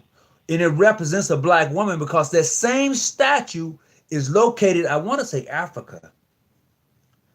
There's a place. It comes from an image for the individual posted that. Right, but there's an image that's going around in social media now. Right, I seen this black lady holding up the lamp, right? Right. Yeah, that's that statue, okay? And that's something that we all have to understand. You know, there's hidden symbolism all over this country. The fact of the matter is, most of us turn a blind eye to what we actually see. You know, now, if you are truly understanding the language of Freemasonry, which is hidden in symbolism, because it speaks a language that you can't speak. You can't speak symbolism. You have to, you actually have to draw symbolism in order to understand it. It's a written language. However, what we do is we turn a blind eye to it. It's all in the movies. It's all around us. We just refuse to even acknowledge it. You know, somebody was telling me the other day, a brother was saying, man, I went to see Aquaman and it just has so much symbolism in it. It was just unreal. You know, but to the average person, it's a great action-packed movie. You know, but if you have been initiated in, not just in masonry, but if you have been initiated to where you are illuminated, you will see all of the hidden symbols and meanings of what they're portraying in this movie called Aquaman. As a matter of fact, I think we're going to go watch it tonight. We still got some time here on the West Coast. Yeah, I might do the same thing, man. Yeah, I'm trying to call in. Oh, okay. I'm going to tell you what, Freemason Unlock, I appreciate it. Let me get somebody else on the phone real quick, all right? Yes, sir. All right. So, Brother Terrell, you can call in now. I appreciate you, Brother Freemasonry Unlocked. The phone line is now clear. So if you want to call in, that number is 619-286-0642. If you want to call in, once again, that number is 619-286-0642. To call in right now, Brother Terrell. Make it do what it do, baby. You up next. You up next. I was about to cut this thing short, but boy, y'all turn that thing around. Y'all made it come on fire. What I'm talking about. Oh, let me see. Don't forget Texas, brother. Ancient Free and Accepted Mason is big in Texas. Show you right. Brother Terrell. Yes, this is Brother Montgomery. Oh, go for it, Brother Montgomery. Talk to me. All right. I just want to make a comment on how we were talking about the whole, if you see on the chat, that me, Brother Lewis, and Brother King, we were talking about with Brother Smith about the history of certain Grand Lodges, PHA, Grand Lodge State. I want people to know on your website, not everybody that's predominantly a white lodge is racist. I hope they have that understanding. They should. Come on now. Look, if you believe that everybody in a white lodge is racist, then you must be on that crack. Plain and simple. Look. Every black man is not necessarily a thug. We have to kind of change the mentality and thinking. All I'm saying is this. For me, I'm predominantly, pro-black on anything. However, I'm not blind to the fact that some of us do some foul things. Okay? And I'm not blind to the fact that there are white people who have risked their life, put their family in danger to make sure that black people have a stable footing in this thing we call the United States of America. Let's just be honest. Everybody of various races have risked their life for the next person that's not like them.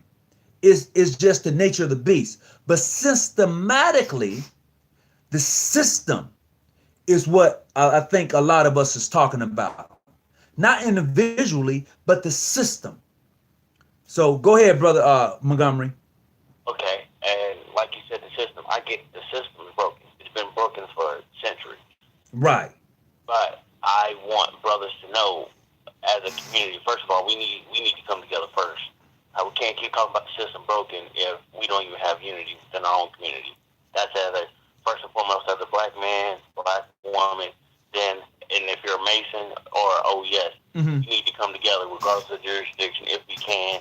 I get it, bylaws, constitution might dictate other things, but we need to fix ourselves first before we can fix anybody else. I'm a firm believer in that. Who are for us to throw stones on somebody else when we don't have our shit together? Hold on. I agree with you, but hold on just a second. While I help New Era King with some things, he said Prince Hall wrote legislation for us. What did John G. Jones do again? John G. Jones ran for the presidency of the United States of America. I have proof of that. Not only that, John G. Jones was the first black lawyer of his time to ever legislate Cook County and Chicago, Illinois, on behalf of African American Masons. Now, if you look up the history of John G. Jones in Chicago, Illinois, you will find out that he was one of those people you just did not want to cross as a black man and being a lawyer as of his time. He was also on a commission for the president Roosevelt. He was on his cabinet as one who would investigate slavery abroad. Yes, John G. Jones did do a lot. Let's not get it twisted. Do a lot for us, but yet we continue to cut them down. I'm not throwing away John G. Jones. I'm not throwing away Prince Hall. So let's just clear the air on that. Let's just stop talking about what somebody else did 100 years ago and look at what we are doing now. What are we doing to better our community individually? What are we doing to uplift the next man right now? Let's not talk about what somebody else did 100 years ago right now, because we're living right now in a place that is very, very unstable for us right now. And this is the very thing that Brother Montgomery is talking about, if I'm not mistaken. He can speak for himself. But from what I'm hearing from him, he's saying, look, right now, if nothing else, we need to start respecting and loving each other, because right now, we're all in a place that we really don't like. This reminds me coming up in the 60s as a kid, where you become afraid to walk down the streets. You want to be in the house before midnight. No, you want to be in the house before the lights come on. Because you know if you're caught on the wrong side of town, some things just may happen to you. All right? Let's just be real about it. We also know that during those times and even today, when you as a black man may find yourself in some bad situations, if you are truly a Mason and that person that's in that group is a Mason, they'll give you the opportunity to leave. You better leave right then. Those are the same thing that happens to our grandfathers and forefathers who were Masons, and they found themselves in situations where white Masons said, look, boy, you got to get out of town by midnight. We're going to give you that. All right. So let's just be honest about history and what has taken place to us. Montgomery has said, and you may continue, my brother Montgomery, go ahead and say what you were saying. My apologies. Oh, no, hey, like I told the brother, hey, I made a comment. Hey, I majored in history at Ole Miss. I am from Mississippi, Gulfport, Mississippi. I know the history very well in my state. I know the history of my college, my alma mater, University of Mississippi. But at the end of the day, we need to better. We stop living in the past, get the past. Just stop living in it, move forward, and let's progress our culture, our community, and Masonry as a whole, in the black community first. Because I am in a white lodge. I'm under the Grand Lodge, Texas. I have no in that. And I joined was due to just my brother didn't do his part on the PHA, and I'm not talking bad about PHA as a whole. You know this, and for anybody who on the web, on the chat, no. When I wanted to join Masonry, I first wanted to get initiated into PHA. It didn't happen. Right. Because his brother dropped the ball. So I chose Grand Lodge of Texas because that was the other lodge in my area. Right. That is the only reason I went to a white, the Grand Lodge Estate or mainstream lodge. The only reason. And me and you can attest to that. I can attest to that. I sure can. And I'm gonna say this here. For me, period. I get calls, and brothers ask me, Hey, bro, you know what? I want to become a Mason. What do you think I should do? I asked him, where you live? What lodge is around you? Oh, I got this Prince Hall Lodge. Well, you know what? Go Prince Hall. I ain't afraid to tell a brother to go Prince Hall. And y'all probably, you done lost. No, I'm not afraid to tell a brother to go Prince Hall. If a Prince Hall Lodge is close to him, go Prince Hall. I'm okay with that. I just want you to go, and when you do become a Mason, respect other Masons. That's all I've ever said. You don't have to say, well, you know what, can't come visit my lodge because you're not regular. According to who? And that goes back to what Malcolm X has said a long time ago. Who lied to you? When you need to check yourself, when you find out that you're going against your own brother, your own likeness, somebody has lied to you and told you that you're better than him. What you need to do is lift him up. Not, oh, bro, you blind. You got salt in your eyes. You need to come over here. One. I'm saying you need to say, bro, look, whatever you need, I got you. On the 5 points, I got you. I know that you can't come visit my lodge. That's cool. Hell, we're doing the same thing anyway. But outside of that, you call me, I got you. You come to San Diego, California, you look for me, I got you. I ain't lying to you. You get here, I got you. If you come to LA, you just call me when you get to LA. Now, if you get to Oakland, that's a flight. I ain't got you when you get to Oakland, but I can make a call. I'm just saying. And I believe this is what Brother Montgomery is saying. But this is the thing, and this is the thing I want people to understand. We need to get each other. We need to have each other back first and foremost. This is just my opinion. We need to have each other's back. Ain't nobody gonna have each other's back if our own community don't have our back. Mm-hmm. And also, too, I want other brothers on this channel to know who, especially Brother Michael Smith, who's making the comments about white Grand Lodge estate. Not every, trust me, I'll say again, I'm under the Grand Lodge of Texas. Not every white brother did. Trust me, I can attest to that. Or some black brothers who stop by my lodge. I know. We've had that conversation. See, brother Montgomery, you are in a unique position. I'm gonna tell you why, because you and I have talked on the phone many a times. The reason you are in a unique position is because you were able to elaborate on the black community as far as Masonry is concerned, and be able to break that down to your counterparts in Texas. And because they don't know, but you know, so you're able to really elaborate on a lot of stuff. You're able to teach them. See, you're in a position to where you're able to build that bridge out of respect, not of recognition, but of the man who's a Mason. Everybody ain't in that position. Everybody don't want that position because they're too busy trying to be who they're legitimately not. I'm a black man in a white lodge. Let me educate you about the black family as far as Freemasonry is concerned. Period. And you do that well. You know. But that's the thing. The former master came up to me. If you don't know anything, like I said, I've told you, I've had a brother. He just said Prince Hall. But when I pulled him out, I talked to him. He said, hey, you didn't say PHA or PHO. Hey, are you Prince Hall Lord? He said, yeah. My worship master don't know too. Don't know shit. If you just say, oh, you don't let you right in. Because my Grand Lodge, we get a book updated with all the Grand Lodges in Prince Hall. You don't really know nothing about international models. Like, shit. So he asked me, hey, what do you know? If I don't know it, I'm going to make some phone calls. I'm going to do some research. I'm going to get back to him real quick. And then he'll go based on, if you're not recognized in the book, he ain't going to let you in the state. Come here. He'll come fellowship with us. He's going to make sure you're okay. At least that. Mm-hmm. But, in the state of meaning, you're just not, we just don't recognize you in our book. That's it. But, if you say you're a Mason, you know the word. I'm going to come and get you. Hold on just a second. I'm going to come and get you, okay? Man, my granddaughter gonna be so high that y'all got me on this phone. But go ahead, brother Montgomery. Go ahead. So that's what I want, especially Brother Mike.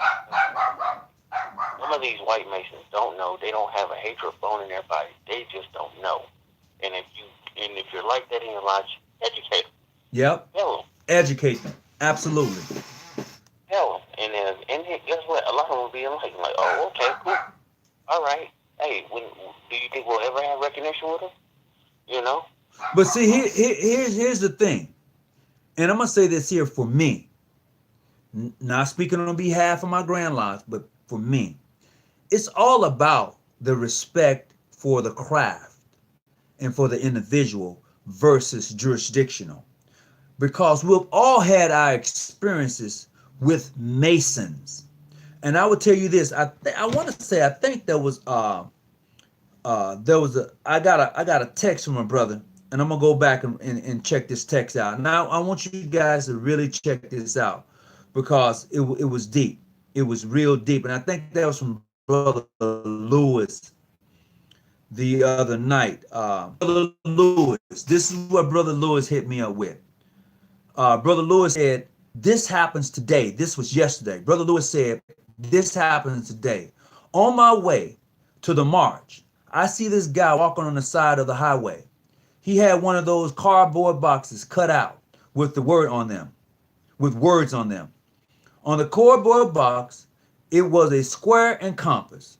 So of course, I pulled over to see if I can help. Sure enough, he was a Mason. He had gotten into it with someone that he had came to Nashville with, and he was from Atlanta.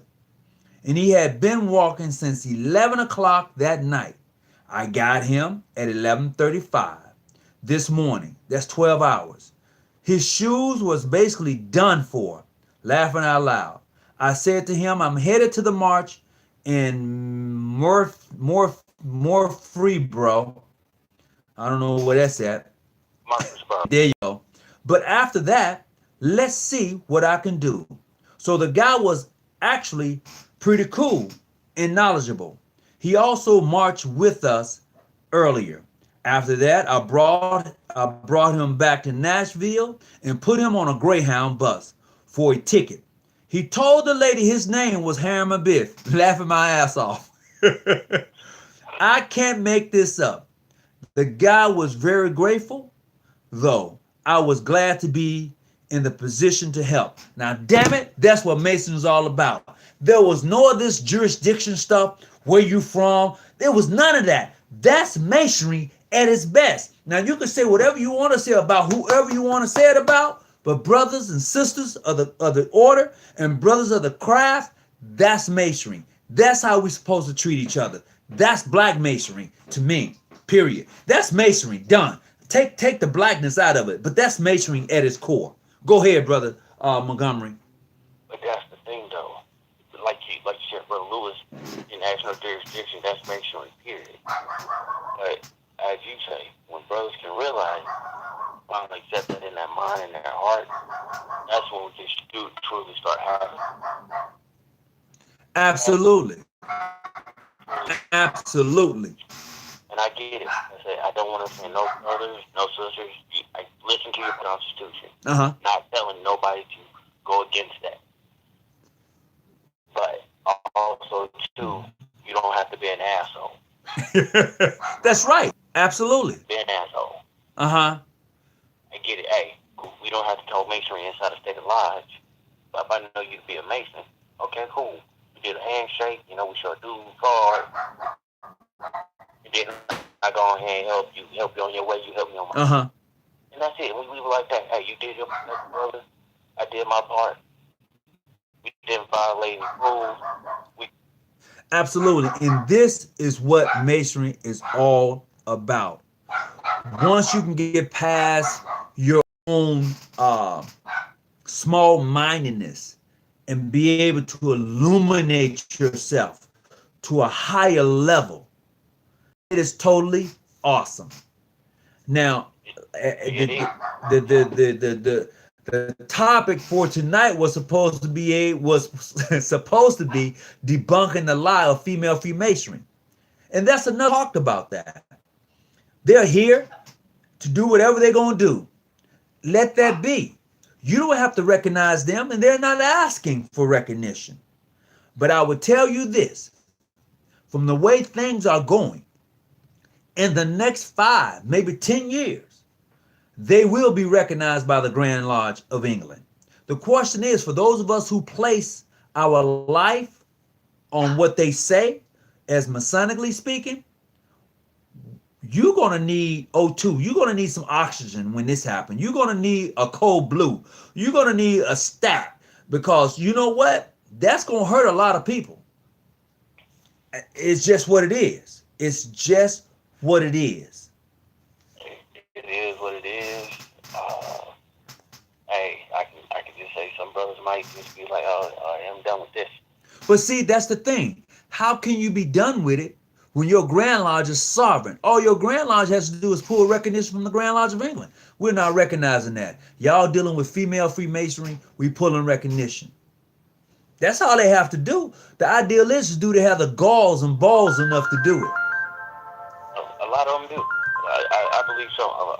I can probably say. Freemason Unlocked, what you got, man? Oh, no, I was just telling you, the sister said she's trying to call in, bro, to get on the show, yeah? Oh, okay. So look, hey, brother Montgomery. What's up? I got a sister that's trying to call the show. So let me holler back at you, all right? Okay, I appreciate it. Hey, brother, Freemason Unlocked. Yeah. You can tell the sister she can call in 619-28. Tell her in the comments her name is Vanessa, yeah? Oh, okay. All right, let me get the comments in. All right, peace. Appreciate it. Peace. Man, I mean, we're going somewhere tonight. Let me see where we're trying to go. Let me clear this up real quick. Hello. Hey, Brother Mom. Yeah, go ahead. How you doing there? I'm all right. I'm on live. Who am I talking with right now? You got Brother Baron Reynolds from Most Worshipful Meridian Grand Lodge down here in the great state of Florida, PHO. Well, go ahead, talk to me. Yes, sir. Just flipping through, of course, late night coming in, and here you guys talking about the female Freemasonry and everything. Right. I'm just catching it on the tail end, and I see that you were at the function and everything. Hold on just a second. I want to make a quick announcement real quick, Brother Brent. Just a second. To Sister Vanessa, who's trying to call in, you can call in, sister. The line is 619-286-0642. Sister Vanessa, if you want to call in, that line is now open. I appreciate it. Go for it, bro. No, just man, I'm interested. I can't wait to watch this thing from jump, man. What's everything that you're getting overall as far as on this subject? Well, brother, let me tell you, you are live right now talking about it. Hold on just a second. Hello? I'm okay. Hold on, sis. All right, brothers and sisters. I have Sister Vanessa on the line. Go ahead, brother. Sister Vanessa, talk to me. Oh, hello. Good evening, my brothers. How are y'all doing? Well, I'm doing great now. Oh, this is going to be so. This is going to be crazy. But go for it. Well, good. How's everybody? How you doing? Okay. Oh, I'm doing just peachy. Talk to me. Good. All right. I wanted to know. I know that this has just been a subject that has been going. Every single time this subject comes up on different groups, especially on Facebook, it does get a vast amount of comments on there. Some of them are for, a lot against. And I think you said earlier in your podcast that you were curious on how one woman Freemason would become her journey. Now, I do not belong to an all-female Freemasonry. I do belong to a co-ed, and I remember you touching base earlier. That was something that you felt that it was kind of be distracting. Okay. And I have been in a order. I've been a Freemason for 6.5 years. Okay. I am a past master. We opened up a small lodge here in Texas, which is the only one so far. And I was. Oh, wait a minute, sister. You in Texas? Yeah, I'm in Texas. Oh, sucker now. Go ahead. So I was the first right worshipful master there. And I was there for a few terms, and then I just turned to past master this past election. Right. So I'm now an advisory deal. But I'm actually a member of Le Droit Humain, which is an order that actually started in Paris in 1843. 1843. Wow. Okay. 1893. Sorry, 18. Okay. Okay. That's still a long time ago. But go ahead. Correct. So our Freemasonry is actually based on French Freemasonry versus Scottish yes. or Irish or English. Right. So yes, when we had the history, I'm just kind of touching base on history a little bit, not going into detail. There was actually an aristocrat that was a male that was trying to get a female initiated into their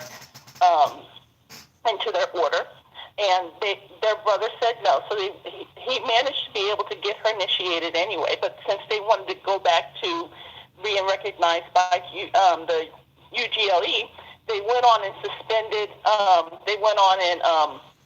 Suspended her.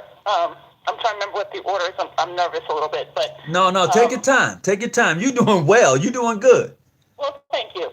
And they went on and initiated her to an order, and then the person that initiated her, which is George Montan and Marie Desmarais, I think I pronounced her name right. They went on and started Le Droit Humain in Paris. Uh-huh.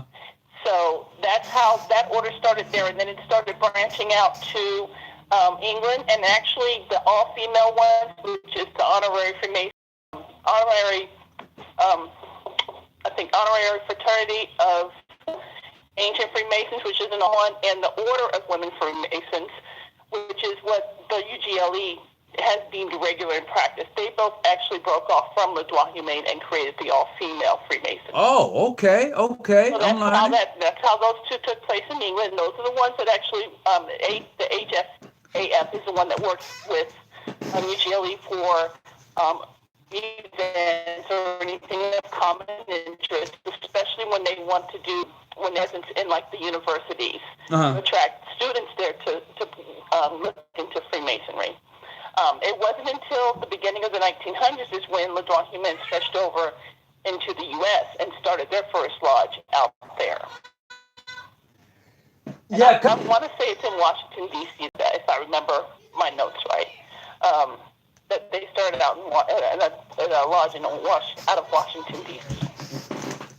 And then it just kind of stretched out from there, and they've gotten a couple orders that broken off, and of course, so Freemasonry, women Freemasonry, all women and co-ed have been opening lodges out, and not only in the U.S., but we've also started different federations or different jurisdictions have been, going into Mexico and in other places around the globe as well.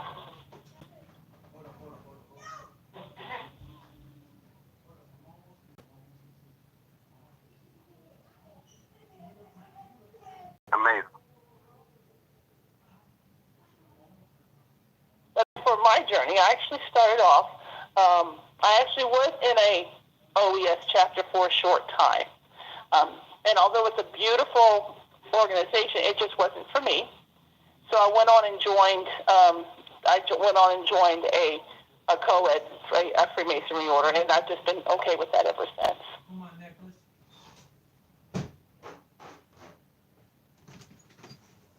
Hey, I'm still here, sister. Go ahead and talk.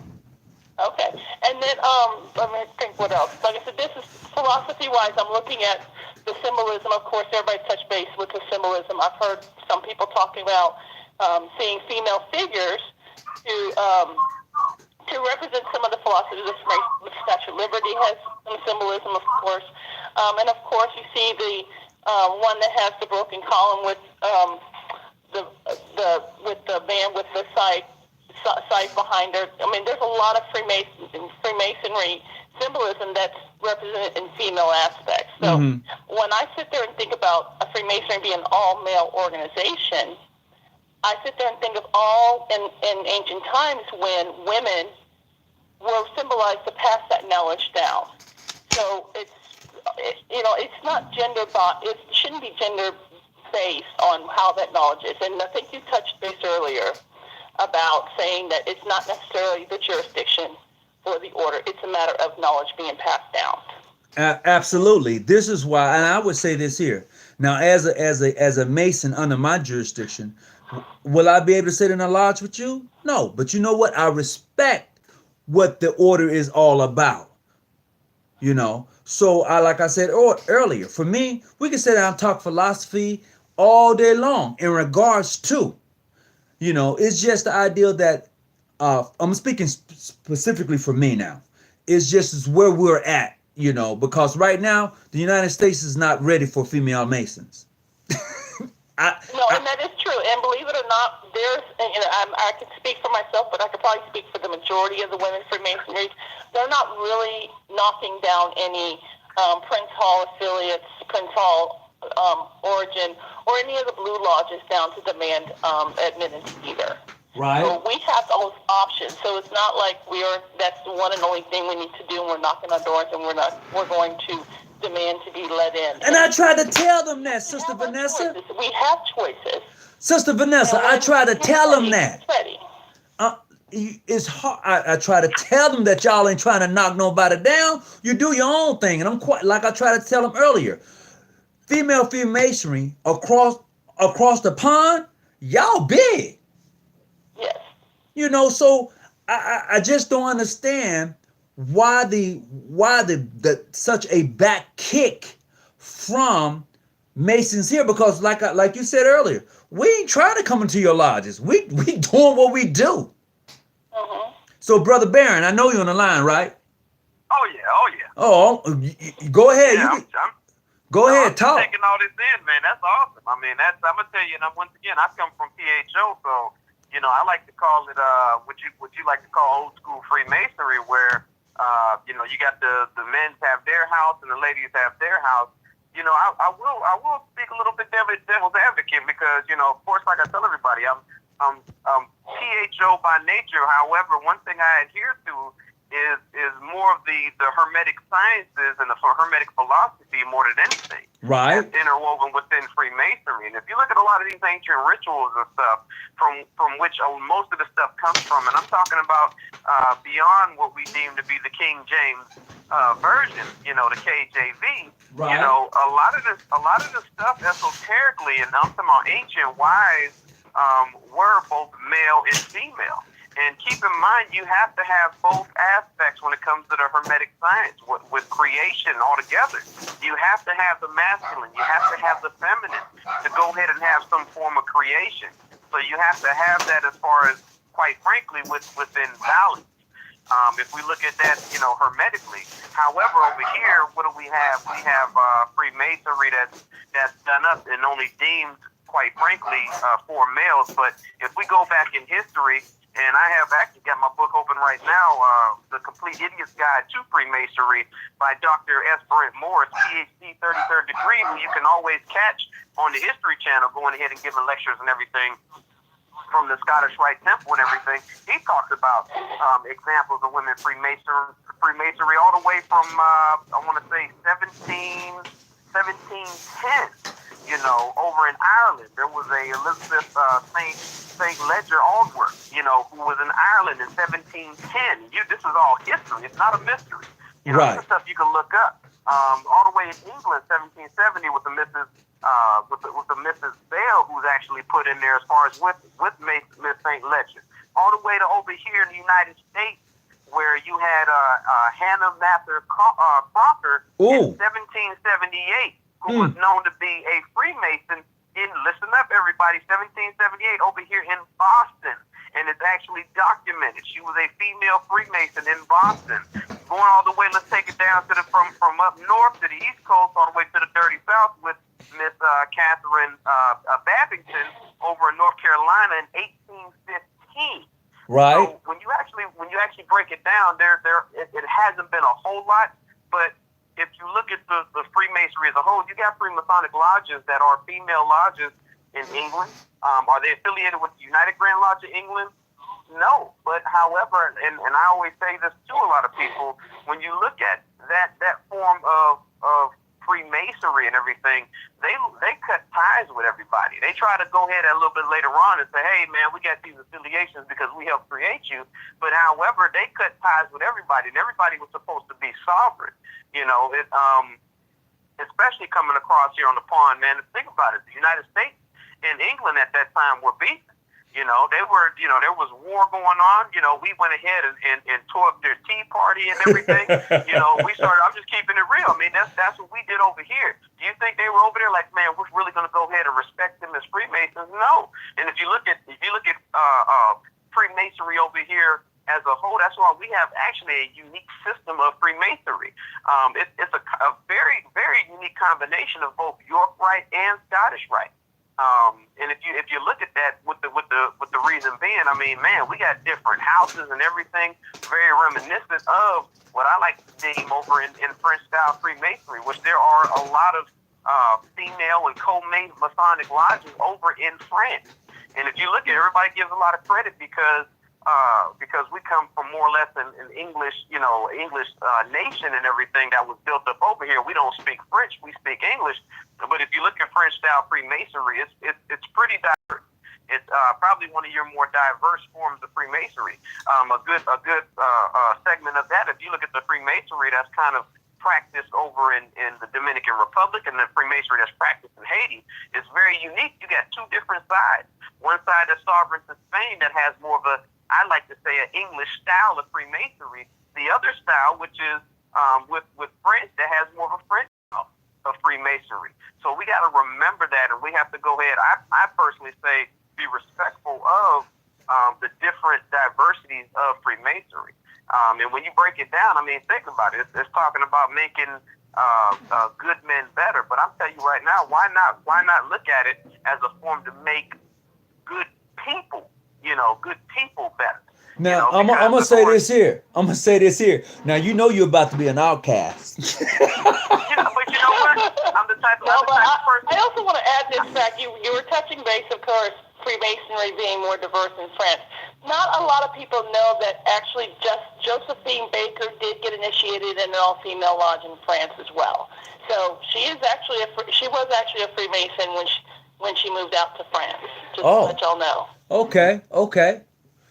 See, tonight's show is hot. Yeah, I mean, but you know what the crazy thing is that this is where we have to, how can I say this properly? We have to look at things as a whole spectrum, man, and really possibly even cut the umbilical cord, on some of our old ideology. Bro, everybody ain't ready. Wait a minute. Hold on. Time out. Everybody is not ready to be released from the matrix. They just ain't ready for it. So you have to allow people to gradually become illuminated in order to be able to let go of that ideology. No, absolutely. You're absolutely correct. However, what we got to do though is be respectful of other people's thought processes and everything. Because remember, we can only talk to somebody's level of understanding. And a lot of times, if somebody's on a different level, we may not understand what they got going on over there. That is true. So we have to be respectful of that. That's like us going to another country and everything. And hey, man, they're offering us a different type of bread, and we're like, man, I'm not going to eat that bread. That's kind of a little bit of a sign of disrespect. So if you go over to that country and they welcome you and everything like that, I mean, you ain't going to go ahead and knock them and everything. So you got to look at. You got to look at things. You got to look at things like that, and think about, man. Really, are you turning people into outcasts, and are you divided up amongst everyone? So, Sister Vanessa, I have a question for you. Sure. Now, I'm gonna be honest with you. What I hear a lot of times is that how can a female be initiated into Freemasonry? Oh, very simple.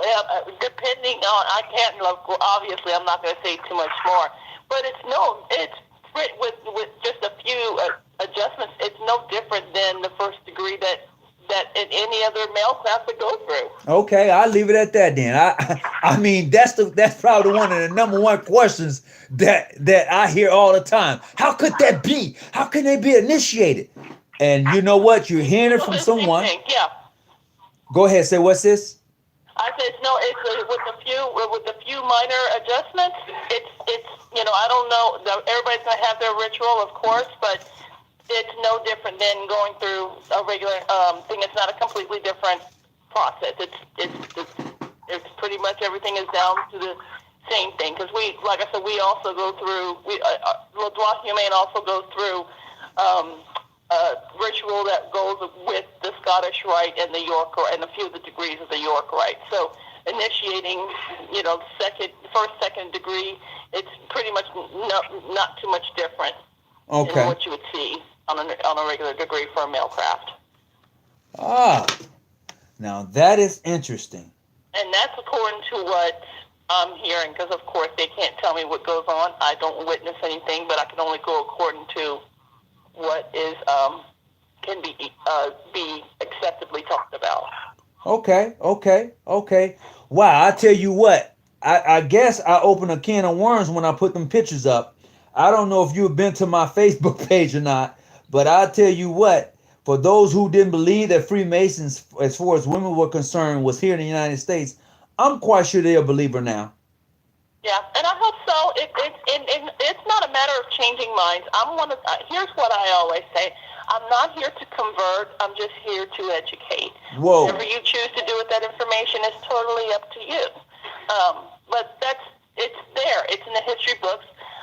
Women Freemasonry has a legitimate lineage, and it's recorded in history, and it's been respectively been passed down. So there's no, and I'm glad you touched base with the word clandestine and irregular, because it's been too many times it's been used interchangeably. And they are meant two different things. And I try to tell people that all the time. Irregularity, the only reason why we'll be considered irregular is because we do admit women into our order. That's basically the reason why it's considered irregular. It's not a hidden thing. It's nothing to deceive. So we would not be considered as a clandestine order. Wow. Okay.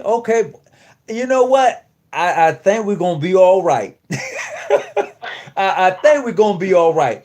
And Sister Vanessa, I hope this is not going to be your last time calling into the show. I hope you would subscribe. I hope you would like. I hope you would participate. I really do. Where are you located? I'm in Austin, Texas. You are in Austin, Texas. I am in Austin area. Yes, I'm in Texas. All right. We get and it's the funny thing with the Masons out here. They're very proud. I have friends that are Texan Masons, but there's some that have very strong opinions on what is tightly sealed and all that. But my question is, I'll always have a question is, why do a Mason become a Mason? Did he become because of the social aspect of the organization, or did he become for the philosophy aspect? Because socially, I can understand, because we all have to have our own. We always have organizations, and we want to have men and women included. But women want to be women, men want to be men. There's nothing wrong with that on a social level. I keep telling people that. They keep looking at me like I done something wrong. I said the same thing. When you're dealing with an intellectual, philosophical knowledge, doesn't have a gender printed on it. Ooh! Say that again.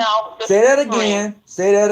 That's history that has been hidden, that women were doing, and men just kind of covered it up or took credit for. But now it's like, when that movie Hidden Figures that came out about the women that figured out the now. Yes, that knowledge is now coming out of the work. That guess what? There were some women, not only women, but black women behind getting that to come to, and that was hidden for a long time. A long time. Hell, they didn't even teach me that in school, and I'm from Mississippi. It's not gender specific. Socially, I can understand. I cannot handle someone telling me that I cannot obtain knowledge, both modern and ancient, because of what I was born, that God gave me birth to be. That's unacceptable in my book.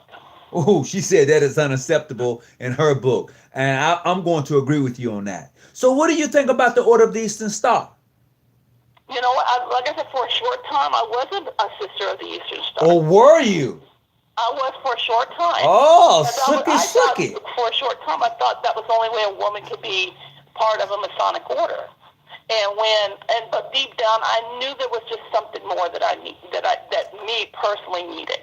So I went on, redid my research, and found what I was looking for. And after some soul searching, I decided to leave. But that does not discredit the Order of the Eastern Star any bit. I think it's a beautiful organization. I think if there's women that's their purpose and they feel that's where they go, more power to you. I mean, that's my personal opinion. I think it's a beautiful deal with the I got initiated in, so I knew the star work. It's a beautiful deal. It just was not where I wanted to go.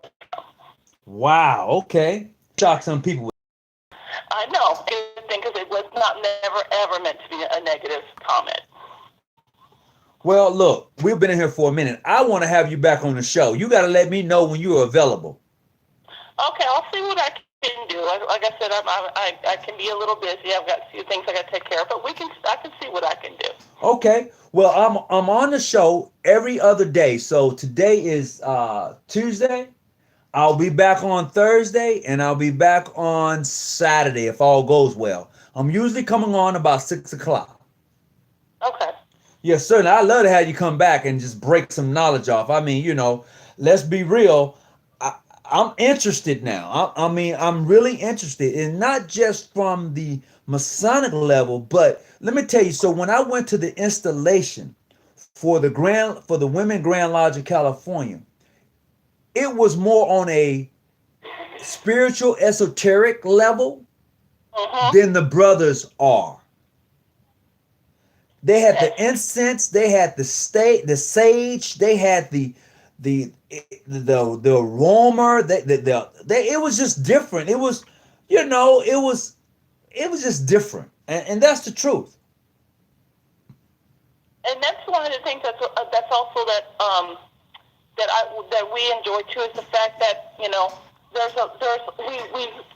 have all different types of different peoples of faith and walk that is very, very diverse. And when you say esoteric, and that's true, because we talk about a lot of esoteric subjects, not only in lodge, but out.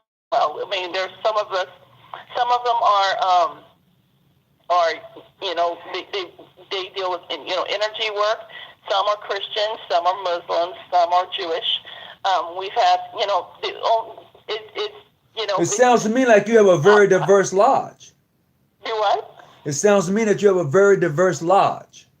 We try to be, and that's one of the things we take pride, because I think I think the other caller was mentioning about the matter of balance.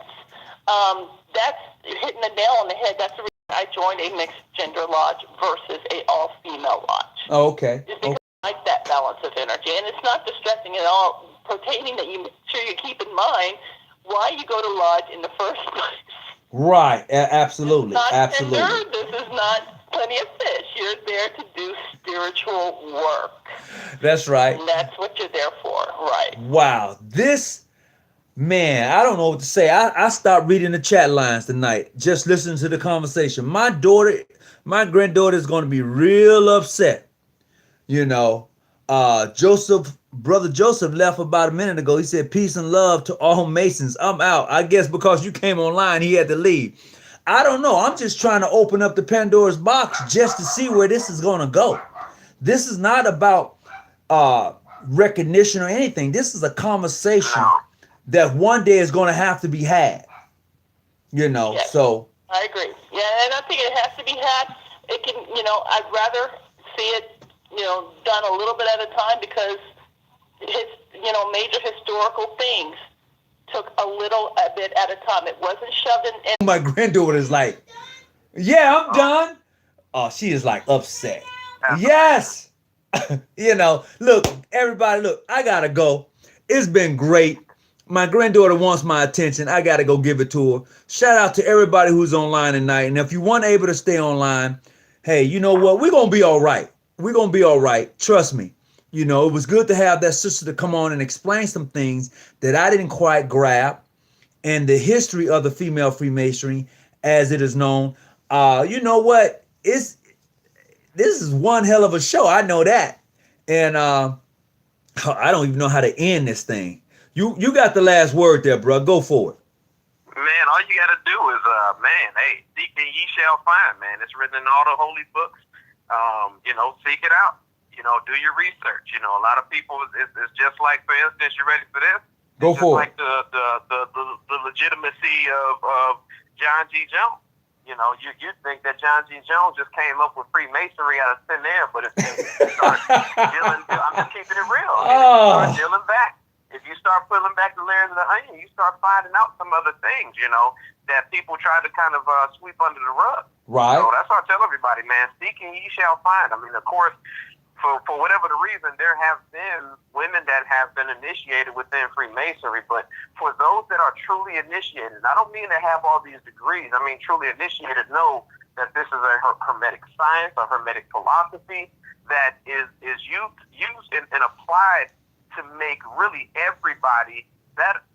This is the esoteric sciences. It's just been put into a fraternity known as Freemasonry. So everybody has to at least keep that in mind. You may not recognize this person or that person or anything like that, but the thing I'd like to say is at least have passion for the philosophy that the person is actually learning to make them a better person in society. And it's a shame because the great writers, the Manly P. Hall and all of them wrote at one time, they said, man, they started seeing this fraternity turn into something that it wasn't supposed to be. And that's people puffed up off degrees, people that are more worried about hanging out and this and that, and not grasping the deeper aspects of it. And I'm talking about even the barriers that religion holds up with people. So just remember that it's supposed to bring you within bounds with all mankind. Mm-hmm. Just remember that it's supposed to keep you in bounds with all mankind. I'm gonna share this with you. The only child stated that the Grand Lodge of England will not disregard the great landmarks. Brother, I'm going to tell you this. When the Grand Lodge of England said that the works that the Lady Freemasons do is regular work, okay? But they are irregular because they are females. You know what that means? They went and they checked out their works. They just didn't assume that they was doing it. They saw it for themselves. That's why they was able to say that the works that the females do is regular work. Brothers, they was there. They saw the works. They just couldn't recognize them because they was women. So you could say, well, the Grand Lodge of England will be breaking the landmarks. Brother, they've already did that. They just didn't publicly state that. But if you read between the lines, how you going to know somebody works is regular if you don't go check them out? I'm waiting. Can somebody break that down to me? That's right. How you going to know that they have opened, closed, Q&A, initiated, unless you go check it out for yourself and see it and then come back and give a report? Come on, wake up somebody and smell the coffee because it's Folgers in the house. I'm just saying. That's right. Well, you hit the nail on the head, and everybody has to remember a true Freemason. I mean, a true Freemason is not somebody that feels like they belong. It's somebody that is truly evolved. So you got to remember that it's not about belonging. It's about evolving. So if you find that you're just more worried about belonging, man, you might as well just join the Boy Scouts. Okay, so New Era King, I'm going back. I'm just reading some stuff. He said all that esoteric and philosophy turns the craft into a religion. Bruh, you way off. New Era King. Absolutely. Bruh, yeah, you absolutely not. You're way off. That has nothing. Religion and esoteric stuff has nothing to do with the craft. You gotta remember there's three different realms of thought. And remember this, even with our first 3 degrees, man, there's 3 different realms of thought. There's the physical, there's the non-physical, and there's the metaphysical. Okay? You have the non-physical that's going to be represented